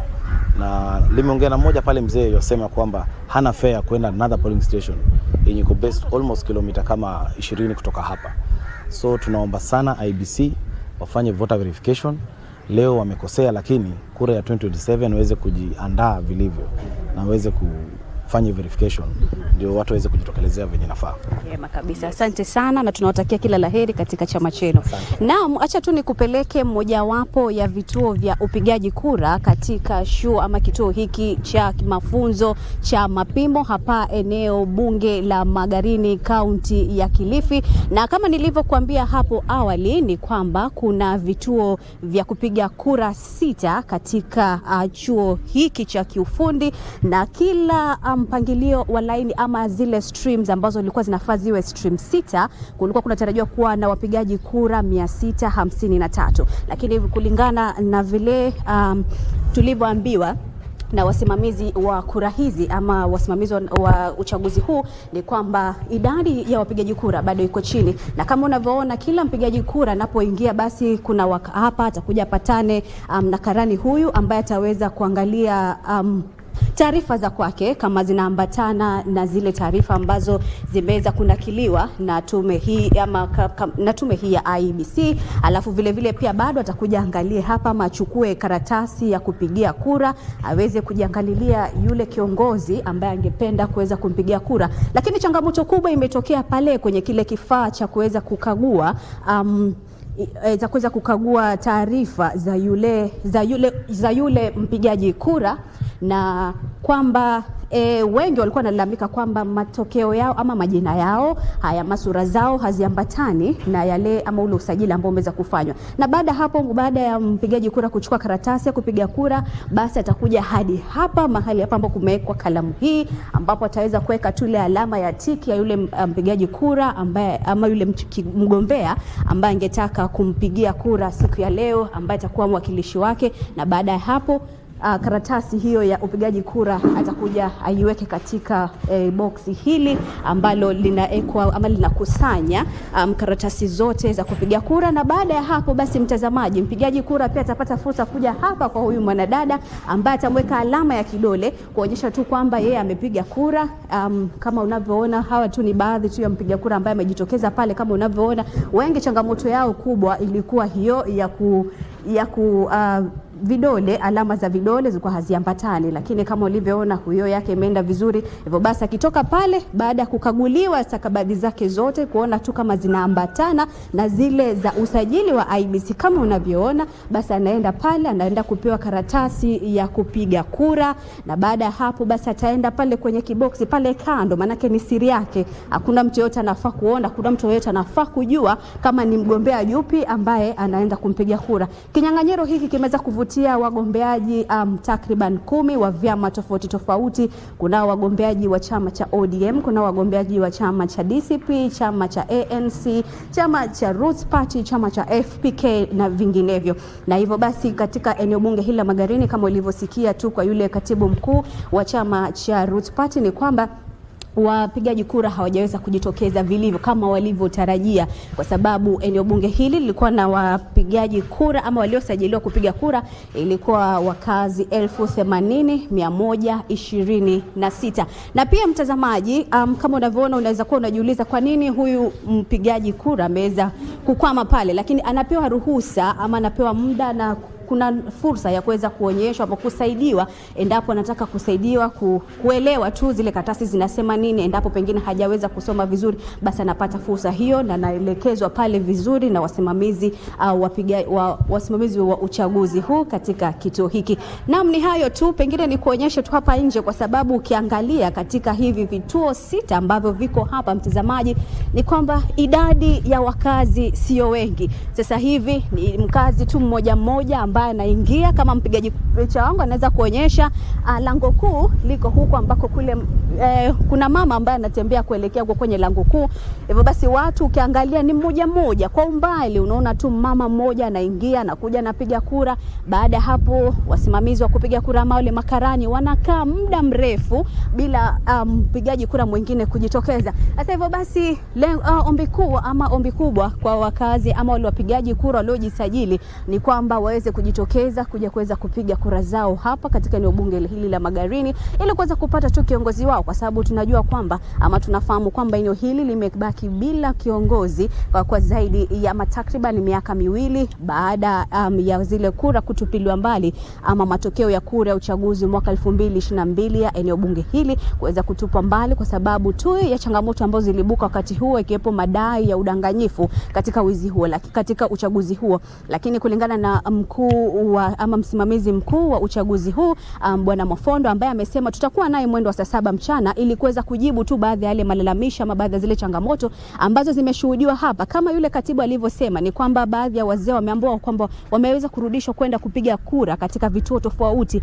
ambavyo wanasema hawakuwa wameelimishwa hapo awali, kwamba pengine kulikuwa na mabadiliko tofauti ama pengine changamoto ni gani, ama kuelekezwa tu majina yao hayapo hapa. Hivyo basi wazee wengi ndio wamepata changamoto hiyo ya kuweza kuondolewa kutoka kituo fulani hadi kupelekwa kituo kingine. Lakini mbali na hiyo, changamoto nyingine ambayo tumeweza kukumbana nayo ni kwamba baadhi ya wapigaji kura walikuwa wanalalamika kwamba yale majina ambayo yanajitokeza kwenye sajili ya IEBC hayaambatani na yale majina yao ya kwenye kitambulisho, ama wengine majina ni yale yale lakini unapata kwamba sura ni tofauti. Kuna kisa kimoja ambacho tumeweza kukishuhudia siku ya leo cha mama mmoja ambaye alikuwa anasema katika eneo lile la katika kituo fulani cha kupiga kura hapa, ambapo akaweza kulalamika kwamba jina lake lilikuwa lile lile, alikuwa anafahamika kama Bi Agnes Juma, lakini alipoenda kuangalia picha kaleta ya mwanamume. Lakini hayo ndio maswali ambayo tumeweza kumuuliza msimamizi mkuu wa uchaguzi huu katika eneo bunge la Magarini Bwana Mwafondo, na ametuahidi kwamba atatuelezea hayo yote na kufafanulia kwa nini changamoto zetu zimeibuka na zimesababishwa na nini. Kutoka kwangu Kasina Masha sina la ziada, ila tu wito kwa wakazi bado umebaki ule ule, wamehimizwa kwamba waweze kujitokeza ili waweze kuchagua yule kiongozi ambaye wangejua ama wanauamini ama wanamwamini kama ataweza kuwa msimamizi wao, atakuwa mwakilishi wao katika bunge la kitaifa. Sina la ziada, narudisha usukani kwako Jacob Kiora. Asante, tupatane mwendo wa saa 7 mchana.